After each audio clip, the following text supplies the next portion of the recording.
శ్రద్ధాశక్తితో దేవుని వాక్యాన్ని మనం ఆలకిద్దాం. వాక్యం మనల్ని బ్రతికిస్తుంది. వాక్యం బాధలో మనకు నెమ్మదినిస్తుంది. ఈ సర్వ సృష్టిని దేవుని వాక్యం ద్వారానే సృష్టించాడు.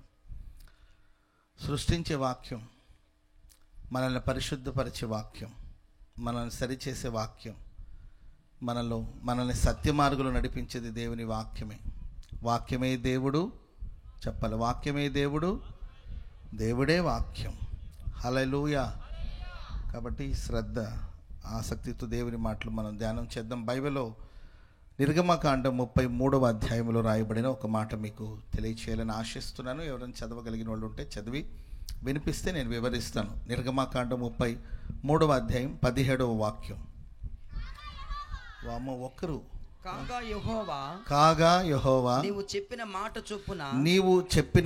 చొప్పున చేసేదను, నీ మీద నాకు కటాక్షము కలిగినది. నీ పేరును బట్టి నిన్ను ఎరుగుదనని మోషేతో చెప్పగా, నీవు చెప్పిన మాట చొప్పున చేసేదను, నీ మీద నాకు కటాక్షం కలిగినది. ఆమెన్ చెప్పండి అందరు గట్టిగా. దేవుడు మోషేను చూసి చెప్పిన మాట ఇది. మోషే, నీవు చెప్పిన మాట చొప్పున నేను చేస్తాను. నీవే మాట అయితే చెప్తావో దాన్ని చేస్తాను. ఇప్పటి వరకు నీవు నాకు ఏది చెప్పుకుంటూ వచ్చావో అవన్నీ చేస్తాను. ఎందుకంటే నీ మీద నాకు కటాక్షం, కనికరం కలిగినది. ఆమెన్ చెప్పండి అందరూ గట్టిగా. ప్రస్తుత లోకంలో మనం చూస్తుంటే మన కడుపును పుట్టిన పిల్లలే మన మాట వినే వాతావరణాన్ని మనం చూడలేకపోతున్నాం. నీవేంటి నాకు చెప్పేది అన్నట్లు పిల్లలు. మేము చదువుకున్నాం, మీకు తెలుసా మాకు తెలుసా, నీకు తెలుసా నాకు తెలుసా అని పిల్లలు తల్లిదండ్రుల మాట చొప్పున చేయలేని పరిస్థితి. ఇది నా లైఫ్, ఇది నా జీవితం, నాకు నచ్చినట్లు నేను బ్రతుకుతాను, నాకు ఎలా తోసేయో దాని ప్రకారం నేను జీవిస్తాను అని ఆలోచించే మనుషులు.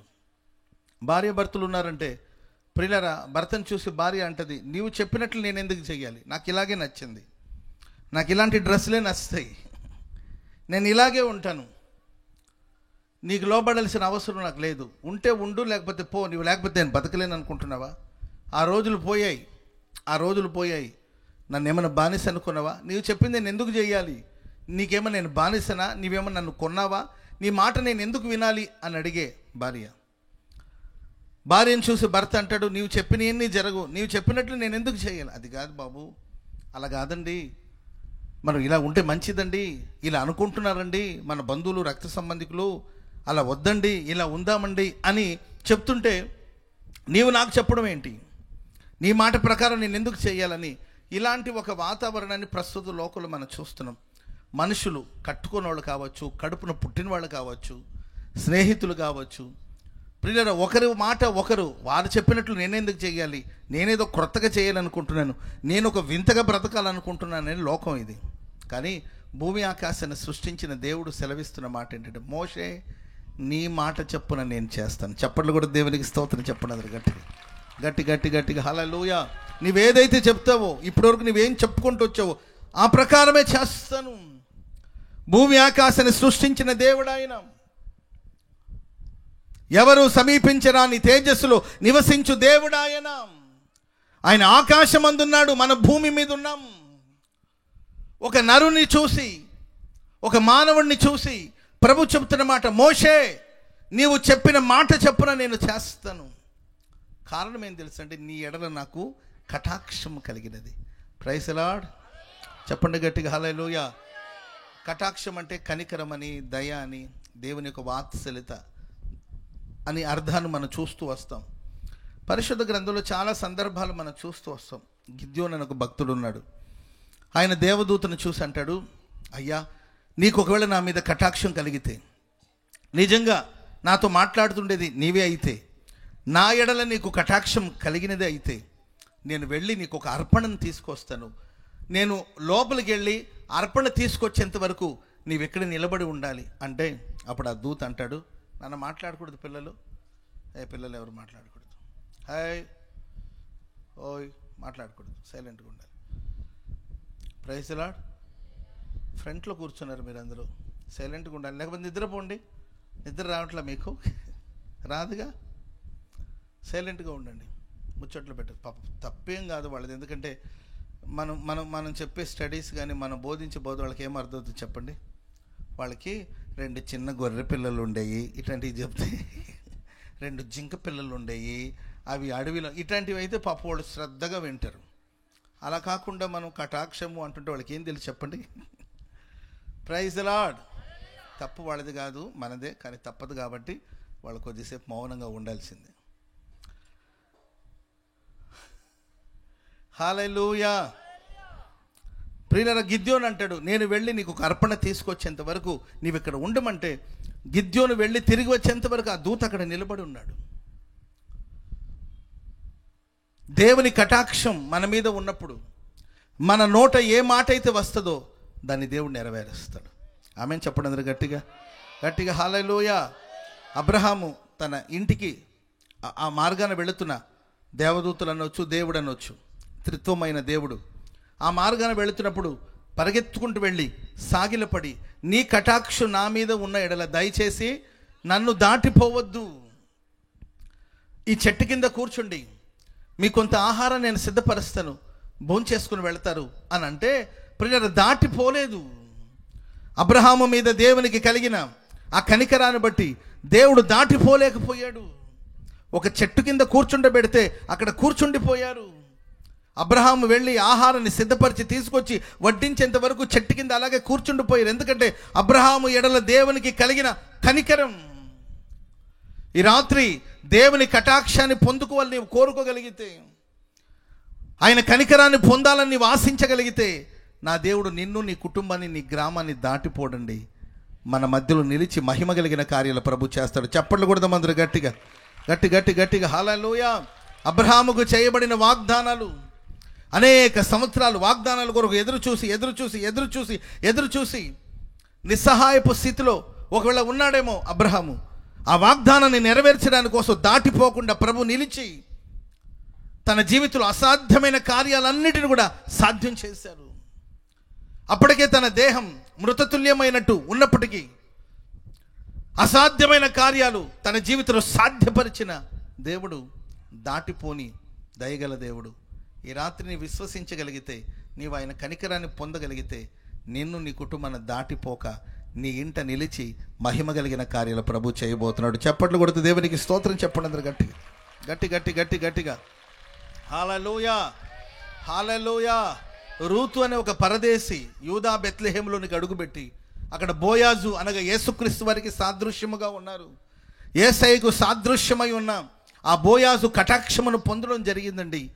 వాక్యం సెలవిస్తుంది, బోయాజు ఆమెను చూసి అంటాడు, నీవు చెప్పినదంతయు నీకు చేసేదను. ఆమె ఓ రాత్రి వెళ్ళి ఆయన పాదాల దగ్గర ఉండి మనవి చేసిందండి.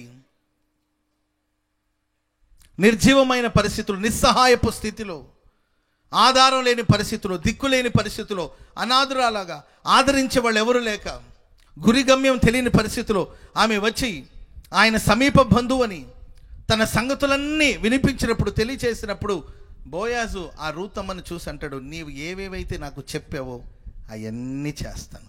ఆమెను చెప్పండి అందరు గట్టిగా. ఆ మార్గం కఠినమైన, అది కష్టమైన, కటాక్షం కలిగిన కనుక నీవు చెప్పిందంతా చేస్తాను. ఈ రాత్రి ప్రభు సన్నిధిలో మనవి చేసుకోండి, ప్రార్థన చేసుకోండి, దేవుని వేడుకోండి. నేను నమ్ముతున్నాను, ఈ ఆవరణాన్ని మీరు దాటి వెళ్ళే లోపల మీరు చెప్పిన ఎన్ని ప్రభు మీ జీవితంలో చేయబోతున్నాడు.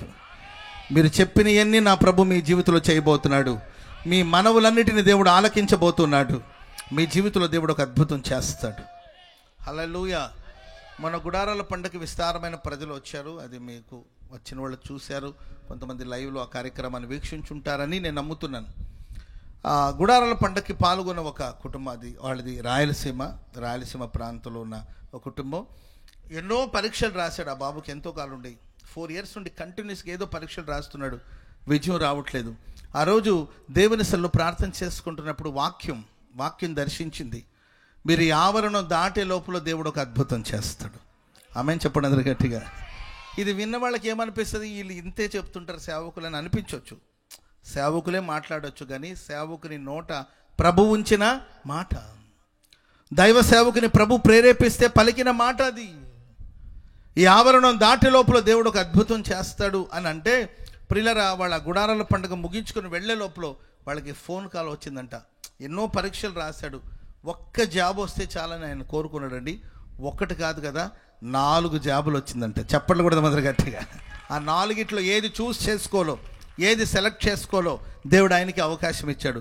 ఆయన ప్రార్థన చేసుకుని సెంట్రల్ గవర్నమెంట్లో నుండి ఒక ఉన్నతమైన ఉద్యోగం వచ్చింది, ఓ ఉన్నతమైన స్థితి దేవుడు దయచేస్తే ఆ ఉద్యోగాన్ని ఎంపిక చేసుకుని ఆ తర్వాత నా దగ్గరికి వచ్చి, బాబు మేము మన గుడారాల పండగకు వచ్చాం, ఆవరణం దాటే లోపల దేవుడు అద్భుతం చేస్తారని మీరు చెప్పారు, మేము విశ్వసించాము, నమ్మాం.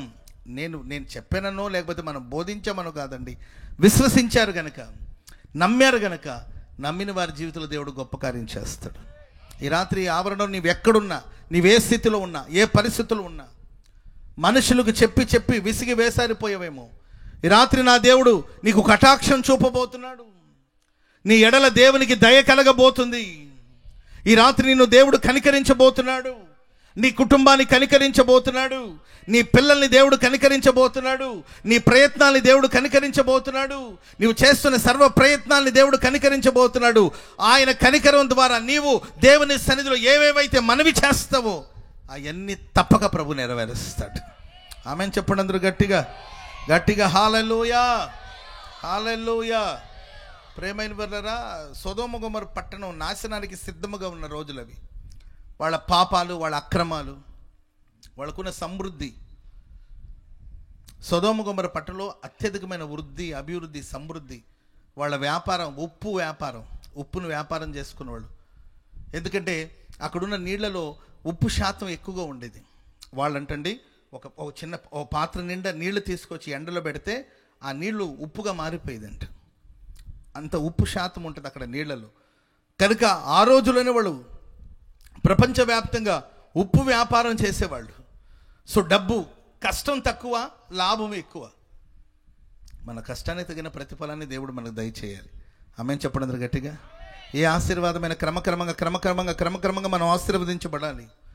దేవుని యొక్క ఆశీర్వాదాలు ఎప్పుడు మీరు చూడండి, క్రమక్రమంగా ప్రభు మనల్ని ఆశీర్వదిస్తూ వస్తాడు. తెల్లారి లోపల మనం కోటేశ్వర్లు అయిపోయాం అనుకోండి, ఆ కోట్లు ఎలా ఖర్చు పెట్టాలో అర్థం కాక ఏదో చేయబోయి ఇంకేదో చేస్తాం. అడుక్కున్న వాడికి ఐశ్వర్యం వచ్చిందంట. ఐశ్వర్యం వస్తే వాడికి ఏం చేయాలో అర్థం కాక అర్ధరాత్రిలో కూడా గొడుగు పట్టుకుని తిరుగుతున్నాడట. అంటే ఊర్లో పెద్ద మనుషులు ఎవరైనా ఉంటే వాళ్ళు వెళుతున్నప్పుడు వెనక ఒక ఆయన గొడుగు పట్టుకుని తిరుగుతూ ఉంటాడు. అంటే ఎండ తగలకుండా పెద్ద ఆయనకి గొడుగు పడుతుంటాడు. ఈయనకి అర్ధరాత్రిలో ఐశ్వర్యం వచ్చిందంట. ఐశ్వర్యం వచ్చేసరికి ఆయనకి ఏం చేయాలో అర్థం కాక ఎందుకు గొడుగు పడుతున్నారో కూడా తెలియదండి. అర్ధరాత్రి వేళ కూడా అతని చుట్టూ గొడుగు పట్టుకుని, వర్షాలేం లేవు, మంచేం లేదు, గొడుగు పట్టుకుని తిరుగుతున్నాడు. ఎందుకంటే వాళ్ళు గొడుగు పట్టుకుని తిరుగుతున్నారు కదా, నాకెందుకు గొడుగు పట్టకూడదు అంటాడు ఈయన. కాబట్టి తెల్లారి లోపల మనం కోటేశ్వర్లు అయిపోవాలని కాదండి. దేవుడు మనల్ని క్రమక్రమంగా బైబిల్ ఉన్న భక్తులందరూ కూడా దేవుడు క్రమక్రమంగా ఆశీర్వదిస్తూ వచ్చాడు. సొదొమ గొమొర్రా పట్టణంలో ఆ సమృద్ధి వాళ్ళని పాపానికి నడిపించింది, అక్రమానికి నడిపించింది. దేవుని కోపం ఆ పట్టణం మీదకి వచ్చిందండి. ఆ పట్టణం నాశనానికి సిద్ధముగా ఉంది. అక్కడున్న లోతు కుటుంబాన్ని విడిపించి రక్షించాలని దేవదూతలు దిగి వచ్చారు. వెళ్ళి ఆ పర్వతానికి వెళ్ళి నీ ప్రాణాన్ని దక్కించుకో అని దేవదూతలు చెప్తే అప్పుడు లోతు అడుగుతాడు, అయ్యా అంత దూరం నా కుటుంబాన్ని తీసుకుని నేను పారిపోలేను. కాబట్టి ఆ ప్రక్కన ఒక చిన్న గ్రామం ఉంది, చిన్న ఊరే. నీ కటాక్షం నా మీద ఉంటే దయచేసి నన్ను అంత దూరం పోలేను. ఆ గ్రామంలో వెళ్ళి తలదాచుకుంటాను, ఆ చిన్న ఊరిలో తలదాచుకుంటానంటే కటాక్షం కలిగింది కనుక లోతును బట్టి ఆ చిన్న ఊరు కాపాడబడింది. చప్పట్లు కొడదాం అందరూ గట్టిగా గట్టి. హల్లెలూయా. నిజమే, కొన్నిసార్లు మన కుటుంబాల్లో ఉన్న కుటుంబ సభ్యులు వాళ్ళు మరణ పాత్రులు కావచ్చు, శిక్షకు పాత్రులు కావచ్చు. వాళ్ళు చేసిన పాపాలు, వాళ్ళు చేసిన అక్రమాలు, వాళ్ళు చేసిన దోషానికి శిక్ష విధించబడవలసిన పరిస్థితి ఉంటుంది. శిక్షకు వాళ్ళు పాత్రులు, పాపానికి వాళ్ళు పాత్రులు. వాళ్ళు అక్రమం చేశారు కనుక శిక్షకు పాత్రులు వాళ్ళు, తీర్పుకు పాత్రులు వాళ్ళు. కానీ నీవు ఆయన కటాక్షం పొందగలిగితే ఆయన కనికరం నిన్ను నీ కుటుంబాన్ని మరణం నుండి జీవానికి దాటిస్తుంది. ఆమేన్ చెప్పండి అందరూ గట్టిగా. నాశనానికి సిద్ధపరచబడిన ఆ గ్రామం తప్పించబడింది, ఆ ఊరు కాపాడబడింది. ఈ రాత్రి ప్రేమగల దేవుడు, దయావాత్సల్యత గల దేవుడు, కనికరా స్వరూపుడైన దేవుడు నిన్ను నీ కుటుంబాన్ని కటాక్షించబోతున్నాడు, కనికరించబోతున్నాడు. ఆయన కటాక్షం, ఆయన కనికరం నీ మీద ఉంటే నువ్వేది ప్రార్థన చేసినా పరలోకం ఆమేనంటది. ఆమేన్ చెప్పండి అందరూ గట్టిగా. నీ ప్రతి ప్రార్థనకు దేవుడు ఉత్తరం ఇస్తాడు. నీ పెదవుల నుండి వచ్చిన ప్రతి ప్రార్థన మానక దేవుడు ఆలకిస్తాడు. నువ్వు అడిగిన దానికంటే, ఊహించిన దానికంటే అత్యధికమైన కార్యాలు ప్రభు చేస్తాడు. ఆమేన్. సరే, ఒక 2-3 మాటలు చెప్పి నేను వర్తమానాన్ని ముగిస్తాను. ఎవరికి దేవుని యొక్క కటాక్షం అనుగ్రహించబడుతుంది, ఎవరు దేవుని కనికరం చేత నింపబడతారు అని బైబిల్లో చదువుతుంటే, ఆ పై వచనాలు మీరు తర్వాత ఇంటికి వెళ్ళంత చదువుకోండి. అక్కడ మోషే దేవుని సన్నిధిలో ప్రార్థన చేస్తున్నాడు. నువ్వు మాతో రాని ఎడల మేము ఎక్కడి నుండి వెళ్ళలేము. నీ కటాక్షం నా మీద ఉంటే దయచేసి నీ మార్గాన్ని నాకు బయలుపరచండి.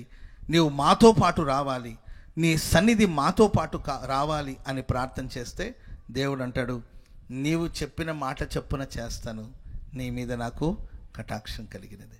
ఆమెను చెప్పండి అందరు గట్టిగా. మోషే నీ సన్నిధి కావాలి, నువ్వు మా తోడు రావాలి, నువ్వు మాతో ఉండాలి అని ప్రార్థన చేసుకున్నాడు. దేవుని ప్రియులారా, దేవుని కనికరం ఎవరి మీద ఉంటుంది, దేవుడు ఎవరిని కటాక్షిస్తాడు, ఎవరి మాటను దేవుడు నెరవేరుస్తాడు, ఎవరి ప్రార్థన ప్రభు వింటాడంటే ఆయన సన్నిధిని మనం ప్రేమించాలి. దేన్ని ప్రేమించాలండి చెప్పాలి? ఆయన సన్నిధి. ప్రపంచమంతా ఒకవైపున ఉండి ఇంకోవైపున దేవుడు ఉంటే ప్రియులారా, నీవు ఎవరిని సొంతం చేసుకోవాలనుకుంటావు? ప్రపంచపు సుఖభోగాలు, ప్రపంచపు సుఖ సౌఖ్యాలన్నీ ఒకవైపు ఉండి ప్రియులారా యేసు ప్రభు ఒకవైపున ఉంటే ఆ యేసు నీవు సొంతం చేసుకోవాలి. యేసయ్య నీ జీవితంలోనికి వస్తే బుద్ధి, జ్ఞానం, సర్వ సంపదలు క్రీస్తులోని గుప్తమై ఉన్నది. ఆమేన్ చెప్పండి అందరూ గట్టిగా గట్టిగా. హల్లెలూయా. ఆయన సర్వకృపానిధియగు దేవుడు, సర్వకృపానిధియగు దేవుడు. ఆయన నీ సొంతం అవ్వాలి, ఆయన సన్నిధిలో నీవు ఉండాలి. నీ హృదయం ఆయనకు ఒక ఆలయముగా మార్చబడాలి, నీ గుండె గుడిలో ప్రభు నివసించాలి. ఆయన సన్నిధిని మనం ఎల్లప్పుడూ ఆయన సన్నిధిలో నిలిచి ఉండే. సన్నిధి అంటే దేవుని మందిరానికి వెళ్ళడమే కాదు, చర్చికి వెళ్ళడమే కాదు, నీవెక్కడున్నా ఆయన ప్రసన్నత.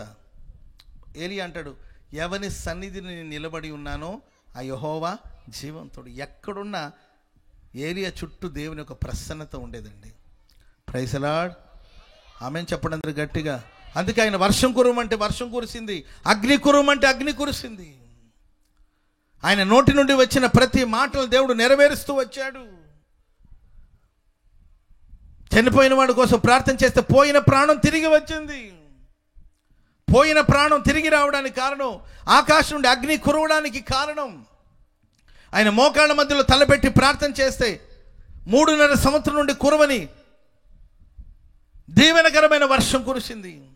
ఆకాశ వర్షం ఇచ్చింది, భూమి తన ఫలాన్ని ఇచ్చింది.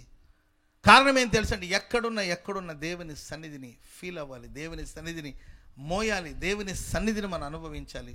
ఆయన సన్నిధిలో మనం ఉన్నప్పుడు మన నోటి మాటలన్నీ దేవుడు గణపరుస్తాడు. వారి మీద దేవుని కటాక్షం ఉంటుంది. హల్లెలూయా చెప్పండి గట్టిగా, హల్లెలూయా. పరిశుద్ధ గ్రంథంలో మనం యేసు ప్రభు చెప్పిన ఒక ఉపమానం. ఓ తండ్రి, ఆయనకి 2 కుమారులు, పెద్ద కుమారుడు, చిన్న కుమారుడు. చిన్న కుమారుడు తండ్రి దగ్గరకు వచ్చి ఆస్తిలో నా భాగం నాకు ఇచ్చేయమని అడుగుడో, తండ్రి పంచిపెట్టాడు. పెద్దోడు ఆస్తి పెద్దోడికి, చిన్నోడు ఆస్తి చిన్నోడికి ఇచ్చేయడం జరిగింది. చిన్నవాడు ఈ ఆస్తినంతా పోగు చేసుకుని దూరదేశానికి వెళ్ళి దుర్వ్యాపారం చేసి ఆస్తినంతా పోగొట్టుకున్నాడు. తండ్రి యొక్క ఆస్తినంతా పాడు చేశాడు.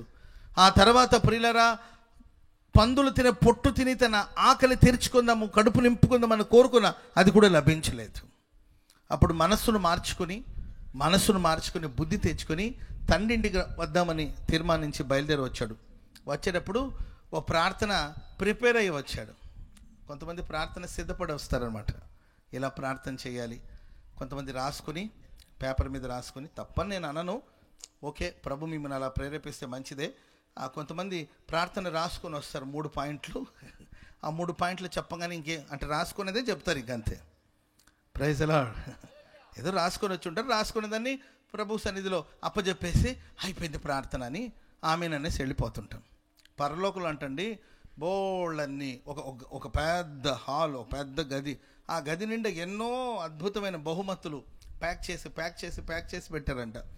ఓ భక్తుడు కలలో ఆ ప్రభు సన్నిధికి వెళ్ళి చూస్తే అక్కడ బోళ్ళని బహుమానాలు ఉన్నాయి. ప్రభువా, ఇన్ని బహుమానాలు ఎవరి కోసం సిద్ధపరిచావు, ఇన్ని ఉన్నాయి, ఇది ఎవరికి పంచలేదా, ఎవరికి ఇవ్వలేదా అని అడిగితే అప్పుడు దేవుడు అన్నాడంట, ఇద్దామని అనుకుంటున్నాను రా బాబు. మనోళ్ళు ఉన్నారు కదా, ప్రేమగల తండ్రి, లైక్ ఏంటండి, ఒక ఎగ్జాంపుల్, ఇది అంటించి పెట్టారు బాబు.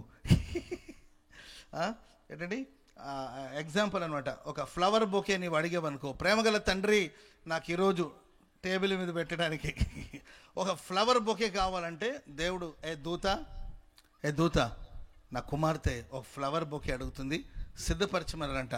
వాళ్ళు తీసుకొచ్చి ఈమెకి ఇచ్చే లోపల ఈమె యేసునామని అడుగుతున్న తండ్రి ఆమె నన్ను లేచి వెళ్ళిపోయిందట. అప్పుడు దేవుడు మరి ఇద్దామనుకున్నంతసేపు కూడా ఉండట్లేదు వీళ్ళు ప్రార్థన. సరే ఆడు ఉంచు, మరలా అడిగితే ఇద్దామనుకున్నాడంట, మరలా ఆమె గుర్తుకు రాలేదనమాట. అలా ఎవరికి వాళ్ళు ప్రార్థన చేసి వాళ్ళ బహుమానాలు అక్కడే ఉండిపోయాయి. మన ప్రార్థన ప్రియులరా ఏదో పొడి ప్రార్థన, జీవం లేని ప్రార్థన కాదు. దేవుని సన్నిధిలో మనం పొందేంత వరకు, నీవు నన్ను ఆశీర్వదించేంత వరకు నేను నిన్ను పోనివ్వనని ఆయన పాదాలు పట్టుకుని యాకోబు ఎలా ప్రార్థన చేశాడో అలా మనం ప్రార్థన చేయాలి. చెప్పండి కూడా దేవునికి స్తోత్రం చెప్పండి అది గట్టి. సరే, ఈ కుమారుడు ఒక ప్రార్థన సిద్ధపాటు. ఏమని ప్రార్థన అంటే, తండ్రి పరలోకమందున దేవునికి నేను విరుద్ధంగా పాపం చేశాను, నీకు విరుద్ధంగా పాపం చేశాను, నీ కుమారుడు అనిపించుకునే యోగ్యత నాకు లేదు, నీ పని వాళ్ళలో ఒక పనివాడుగా నేను ఉంటాను అని రాసుకొచ్చాడు ప్రార్థన. పూర్తి ప్రార్థన చేయనిచ్చాడా తండ్రి? మీరు తర్వాత చదువుకోండి. ఆ కంప్లీట్ ప్రేయరు ఆయన అనుకున్నాడు, అది చెప్పాలని అప్పచెప్పాలనుకున్నా కంప్లీట్ ప్రేయర్ ఉండదు, సగంలోనే ఆ ప్రార్థనని ఆపేశాడు. ఎందుకంటే మనం ఎప్పటికీ బానిసలం కాదండి, మనం ఎప్పటికీ దాసులం కాదు. యేసుక్రీస్తు వారి ద్వారా మనం అందరూ దేవుని కుమారులు కుమార్తెలం. చప్పట్లు కూడా అందరూ గట్టిగా. నువ్వు కుమారుడివే, త్రొట్టిల్లేమో, పొరపాటు చేసేవేమో, తప్పు చేసేవేమో, తెలిసి చేసావో తెలియకుండా చేసావో, త్రొట్టిల్లేమో, కానీ నువ్వు కుమారుడివే. యేసుక్రీస్తు వారి ద్వారా ఆ అధికారాన్ని నీకు ప్రసాదించాడు. నీవు కుమారునిలాగా ప్రార్థన చేయాలి. నువ్వు ఎప్పుడు బానిసలాగా ప్రార్థన చేయకూడదు, ఎప్పుడు నువ్వు పాపి ప్రార్థన చేయకూడదు. నువ్వు పరిశుద్ధపరచబడిన వాడివి. పొరపాటు జరిగిందా, ఆ పొరపాట్ల కోసం ఒప్పుకోవడం తప్పు కాదు. నేను దాసుడిని, నేను పనివాడిని, ఇది కాదు నీ ప్రార్థన. నువ్వు కుమారుడు అయితే నీవు వారసుడివి. ఆమెను చెప్పండి అందరూ గట్టిగా. మీరు చూడండి, కుమారుడు వస్తుంటే తండ్రి పరిగెత్తుకుంటూ వెళ్ళి అతని మెడ మీద పడి ముద్దు పెట్టుకుని తన కౌగిట్లో అలాగా ఆయన తీసేసుకున్నాడు. ఆ కౌగిలిని నేను సన్నిధి అంటాను. ఆమెను చెప్పండి అందరూ గట్టిగా. ఆ కౌగిలిలోనికి ఎప్పుడైతే కొడుకు వచ్చాడో, కుమారుడు వచ్చాడో, వెంటనే వాళ్ళ నాన్న అంటాడు, ఇతనికి ప్రశస్తమైన వస్త్రాన్ని తొడిగించండి, ఇతని వేళ్ళకి ఉంగరం తొడిగించండి, ఇతని పాదములకు పాదరక్షములు చెప్పుల్ని తొడిగించండి అని ఆ తండ్రి చెప్పారు. ఆ కౌగిల్లోనికి వెళ్ళిపోయిన తర్వాత, నాన్న నాకు అన్నం పెడతావా, నా బట్టలు బాగాలేవు, మురికైంది, నా బట్టలు మార్చేస్తావా, నాన్న బంగారం లేదు ఒంటి మీద, నాకు ఉంగరం పెడతావు, ఏమీ అడగలేదు. ఆ కౌగిల్లోనికి వెళ్ళిపోతే అతనికి ఏమేమి కావాలో అవన్నీ తండ్రి ఇచ్చాడు. ఆమెను చెప్పండి అందరూ గట్టిగా హల్లెలూయా. ఆ ప్రశస్తమైన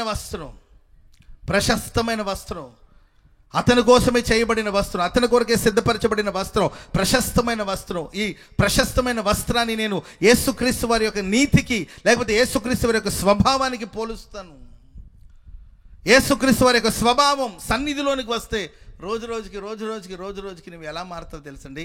యేసయ్యలాగా మారుతావు. ఆమెను చెప్పండి గట్టి అందరూ. అబ్రహాం పాస్టర్ గారిని చూసినప్పుడు అబ్రహాం పాస్టర్ గారు కనబడకూడదు, అబ్రహాం గారిలో ఎవరు కనిపించాలి?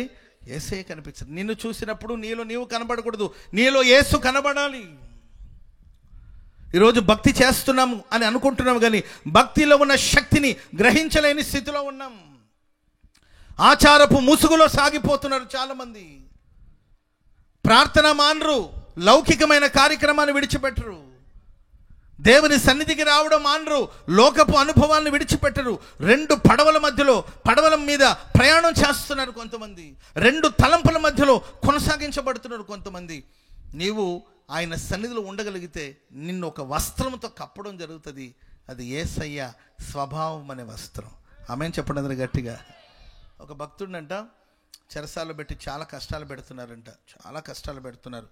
ఓ దైవ సేవకుడిని. ఆ దేశ పద్ధతులు ఏంటంటే, దేవుడిని నమ్మరు నాస్తికులు, దేవుడు లేడు అంటారు. దేవుడు ఉన్నాడు అని అన్నారనుకుంటే తీసుకెళ్ళి అది కేసు అనమాట. దేవుడు ఉన్నాడు అని ఎవరైనా అంటే, దేవుని గురించి ఎవరైనా ప్రకటిస్తే తీసుకెళ్ళి చెరసాల్లో పడేస్తారు. వాళ్ళు అయ్యా దేవుడు లేడు అన్నారు అనుకుంటే వదిలేస్తారు. సరే, ఒకరిని తీసుకెళ్ళి సేవ చేస్తున్న ఒక సేవకుడు చాలా అందంగా ఉంటాడంట, చాలా చక్కగా ఉంటాడంట. అతను తీసుకెళ్ళి చెరసాల్లో పడేశారు. అనేక సంవత్సరాలు చెరసాలోనే బతుకుతున్నాడు ఆయన. బ్రతుకుతుంటే గడ్డాలు పెరిగి, జుట్టు పెరిగి వికృతంగా మారాడు. మన కుర్రోళ్ళు అనుకుంటారు గడ్డం పెరిగితే అందం అనుకుంటారు, అది మందం అని తెలియట్లే వాళ్ళకి. ఇప్పుడున్న జనరేషన్లో కుర్రోళ్ళు ఏంటంటే గడ్డం గీసుకొని ఇంచుమించు 7 సంవత్సరాలు 8 సంవత్సరాలు ఉంటుంది. వదిలితే ఆ గడ్డంలో పిచ్చుకలు వచ్చి గూడు కట్టుకుంటాయి అనమాట. అది అందం అనుకుంటున్నారు. మరి సరే, ఎవరిష్టం వాళ్ళది. సరే, ఆ కుర్రోడికి లోపల గడ్డం పెరిగి, జుట్టు పెరిగి ఓ పిచ్చోడ్లాగా తయారైపోయాడంట. ఆ జైలర్ ఒకరోజు వచ్చి అతను చూసి, ఎరా ఇవి ఇంకా మారవరా, నువ్వు ఇంకా మార్చుకోవరా, ఇంకేంట్రా దేవుడు దేవుడు దేవుడు దేవుడు అన్నావు, దేవుడు నీకేం చేశాడు? చెరసాల మధ్యలో మగ్గిపోతున్నావు, బయట ఉన్నప్పుడు ఎంత బాగుండేవాడురా, ఎంత అందంగా ఉండేవాడురా, చూడరా నీ ముఖం చూసుకోరా, నీ అద్దం చూపించి చూడరా నీ ముఖం ఎలా ఉంది చూడరా, ఎంత వికృతంగా ఉంది చూడరా, ఈ బతుకు అవసరమారా నీకు?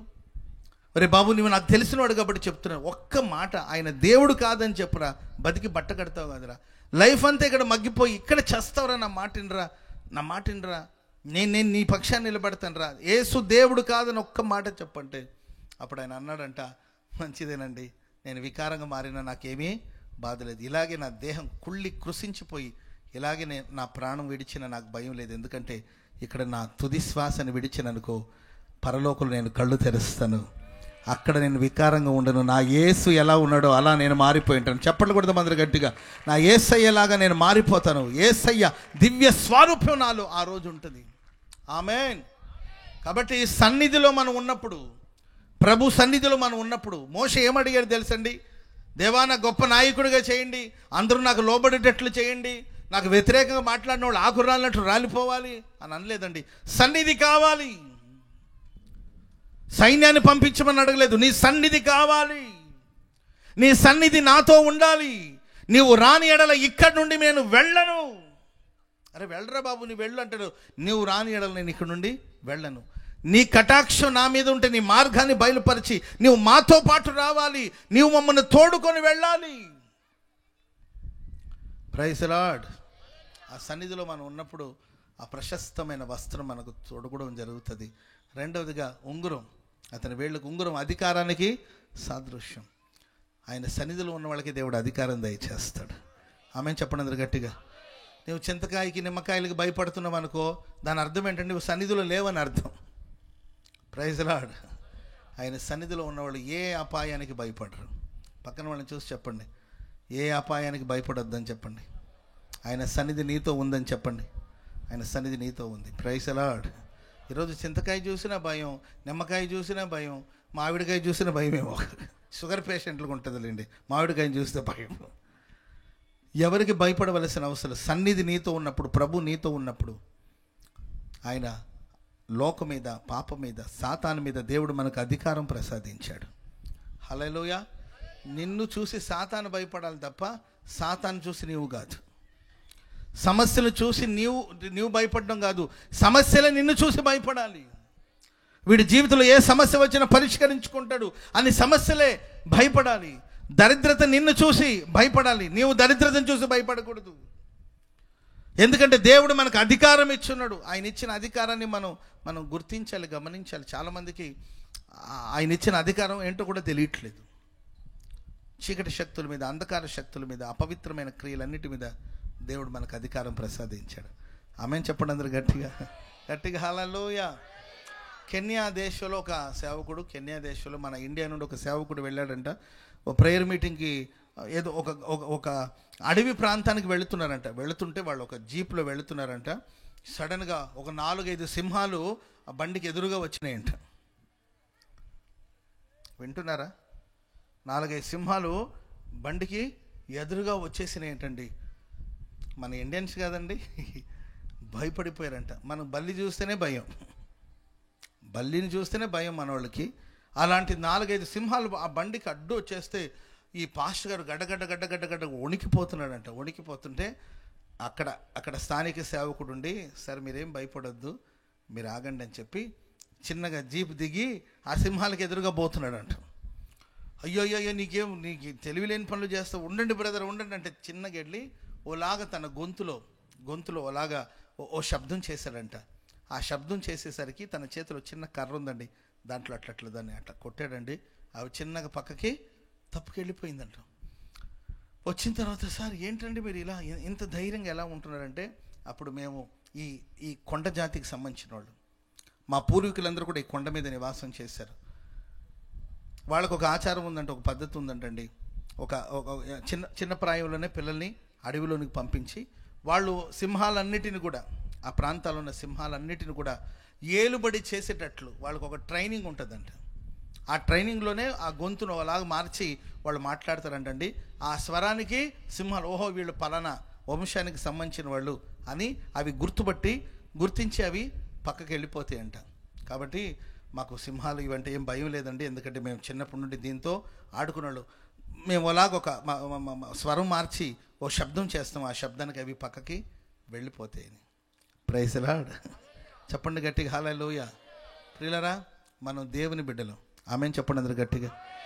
ఆ సింహాలు చూడండి, వీళ్ళు పలానా వంశస్థులు, పలానా ఆ కొండ జాతికి సంబంధించిన వాళ్ళు, పలానా వంశస్థులు వీళ్ళని అవి గుర్తుపట్టి పక్కకు తొలగిపోయినట్లు నిన్ను చూడగానే సాతాను గుర్తుపట్టాలి, వీడు నిజమైన దేవుని సేవకుడని. చప్పట్లు కొడదాం అందరూ గట్టిగా.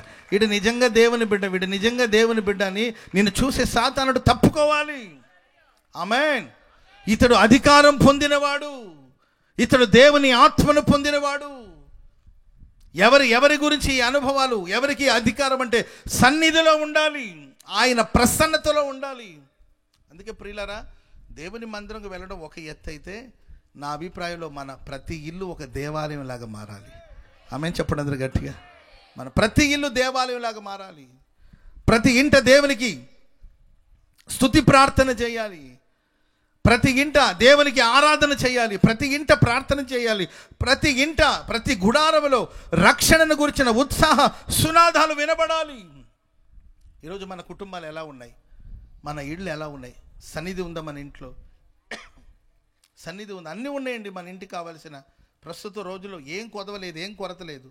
గొప్ప ఇల్లు కడుతున్నారు, కావలసిన ఫర్నిచర్స్ ఉన్నాయి, కష్టం లేకుండా వండుకోవడానికి అన్ని వస్తువులు ఉన్నాయి, శుతిమెత్తగా సున్నితంగా ఏంటి ప్రశాంతంగా బ్రతకడానికి కావాల్సిన అన్నీ ఉన్నాయి. దేవుని సన్నిధి ఉన్నాయా? సన్నిధి ఉన్నప్పుడు దేవుడు మనకు అధికారం ఇస్తాడు. అండ్ ప్రియులు, ఆయనకి చెప్పులు తొడిగించారు. ఇది సమాధానానికి సాదృశ్యం. Praise the Lord. సన్నిధి ఎక్కడుంటుందో అక్కడ సమాధానం ఉంటుంది. పక్కన వాళ్ళని చూసి చెప్పండి, సన్నిధి ఎక్కడుంటుందో సమాధానం అక్కడ ఉంటుంది. మీ ఇంట్లో దేవుని సన్నిధి ఉండాలి, మీ ఇంట్లో దేవుని సమాధానం ఉండాలి. క్రీస్తు యేసు అనుగ్రహించు సమాధానం మన హృదయాన్ని ఏలుబడి చేయాలి. ఆమేన్ చెప్పండి అందరూ గట్టిగా. అంటే ప్రభు నమ్ముకున్న వాళ్ళు ఇంట్లో గొడవలు ఉండవా అంటారేమో. ఎందుకు ఉండవు? ఉంటాయి. ప్రభు నమ్ముకుంటే గొడవలు ఉండవండి ఇంట్లో అంటే ఎందుకు ఉంటే ఉండని, ఏం పెద్ద సమస్య ఏం కాదు. ఇంట్లో ఏదో ఒకటి అనుకోవడం, ఏదో ఒకటి అనడం, అలగడం, ఇవన్నీ సాధారణంగా ఉంటాయి. ఇల్లు కాదండి, ఇల్లే కదా అది. ఇల్లు అన్న తర్వాత ఆ మాత్రం ఉంటుంది. నేను అంటాను, మన కుటుంబంలో జరిగే పోరాటాల గురించి నేను మాట్లాడలేదు, మన ఆలోచనలో ఉన్న పోరాటాలు. వాళ్ళు ఏదో ఒకటి అంటే బాధేసి మొహం మార్చుకోవడం, ఆ తర్వాత ఆయన వచ్చి మళ్ళీ ఓదార్చడం, ఇవన్నీ ఉండాలి అవన్నీ. Praise the Lord. ఆడవాళ్ళు అలుగుతూ ఉండాలి, ఏంటంటే భర్తలు వచ్చి ఓదారుస్తూ ఉండాలి. అవి లేకపోతే ఏం బాగుంటుంది చెప్పండి? అంతే కదండి. అప్పుడప్పుడు ఏదో చిన్నదానికి పెద్దదానికి ఆడవాళ్ళు అలుగుతూ ఉండాలి. అలుగుతేనే కదండి ఆడవాళ్ళు బాగుంటారు.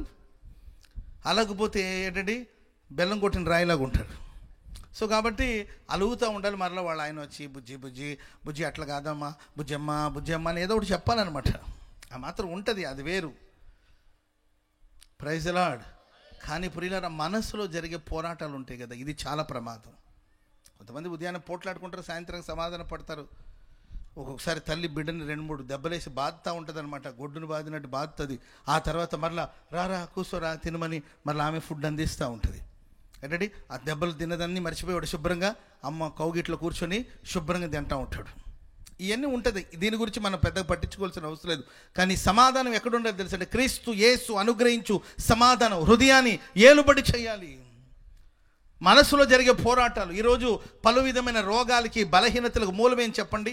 మనసులో సమాధానం లేదు. మనిషికి మనసులో సమాధానం లేదు, ఏదో పోరాటం, ఏమి కొదవలేదు. కొందరిని చూసి నేను బాధపడుతుంది, వీళ్ళకి ఏం తక్కువ, ఏం కొదవ, తినడానికి కొదవలేదండి, ధరించుకోవడానికి కొదవలేదు, నా చిన్నప్పుడు మాది పెద్ద ఫ్యామిలీ కాబట్టి మాకు బట్టలు కొనాలంటే ఒక పెద్ద విషయం. మా నాన్న సిద్ధపడుతుండేవాడు, ఏది వీళ్ళందరికీ ఇంతమందికి బట్టలు కొనాలి. బట్టలు కొనాలంటే మమ్మల్ని ఎవరు షాపింగ్ తీసుకెళ్ళేవాళ్ళు కాదు, ఎందుకంటే మనం ఊరుకుంటామండి అసలు. అందుకే వాళ్ళకి నచ్చిందే తీసుకొచ్చేవాళ్ళు. ఒక తాను తీసుకొస్తే దాంట్లోనే అందరికి యూనిఫామ్, అది కూడా యూనిఫామ్ లాగే ఉండేది. మాకు పండగ పూట కూడా యూనిఫామ్ లాగే ఉంటుంది ఆ బట్టలు. సంవత్సరానికి ఒక జత కుట్టించాలంటే చాలా పెద్ద విషయం ఆ రోజుల్లో.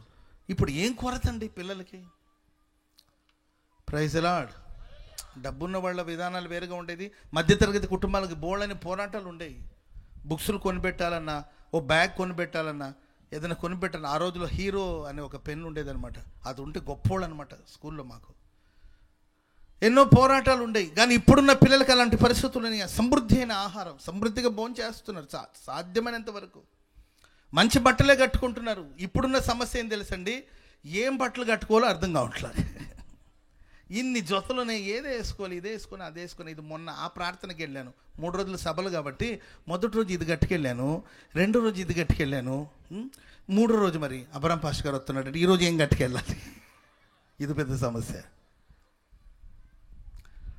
ఒకప్పుడు తిండి లేదు, సరైన వసతులు లేవు, రోడ్లు లేవు, ఎన్నో కష్టాల కొలిమిలో సాగిపోయి. ఇప్పుడు ఆ సమస్య లేవండి. అన్నీ సమృద్ధిగా ఉంటారు, సాధ్యమైనంత వరకు సమృద్ధిగా ఉన్నారు. పిల్లలు చదువుకున్నారు, మంచి మంచి స్థితిలో ఉంటున్నారు, బాగా సంపాదిస్తున్నారు. పర్వాలేదండి, మరి అంత పేదరికాన్ని మనం చూడలేదు ఈ రోజుల్లో. కానీ ఇప్పుడు పోరాటం అంతా ఆలోచనలో పోరాటం. వాళ్ళు ఏమనుకుంటున్నారో, వీళ్ళు ఏమనుకుంటున్నారో, వాళ్ళు ఎందుకు వచ్చారు, వీళ్ళు ఎందుకు వచ్చారు, ఇవన్నీ చెత్తంతా నింపుకొని ఈరోజు మనసులో ప్రశాంతతను కోల్పోయి కలవరాల మధ్యలో పలు విధమైన రోగాలకి ఇదే మూలం, పలు విధమైన అనారోగ్యానికి ఇదే మూలం.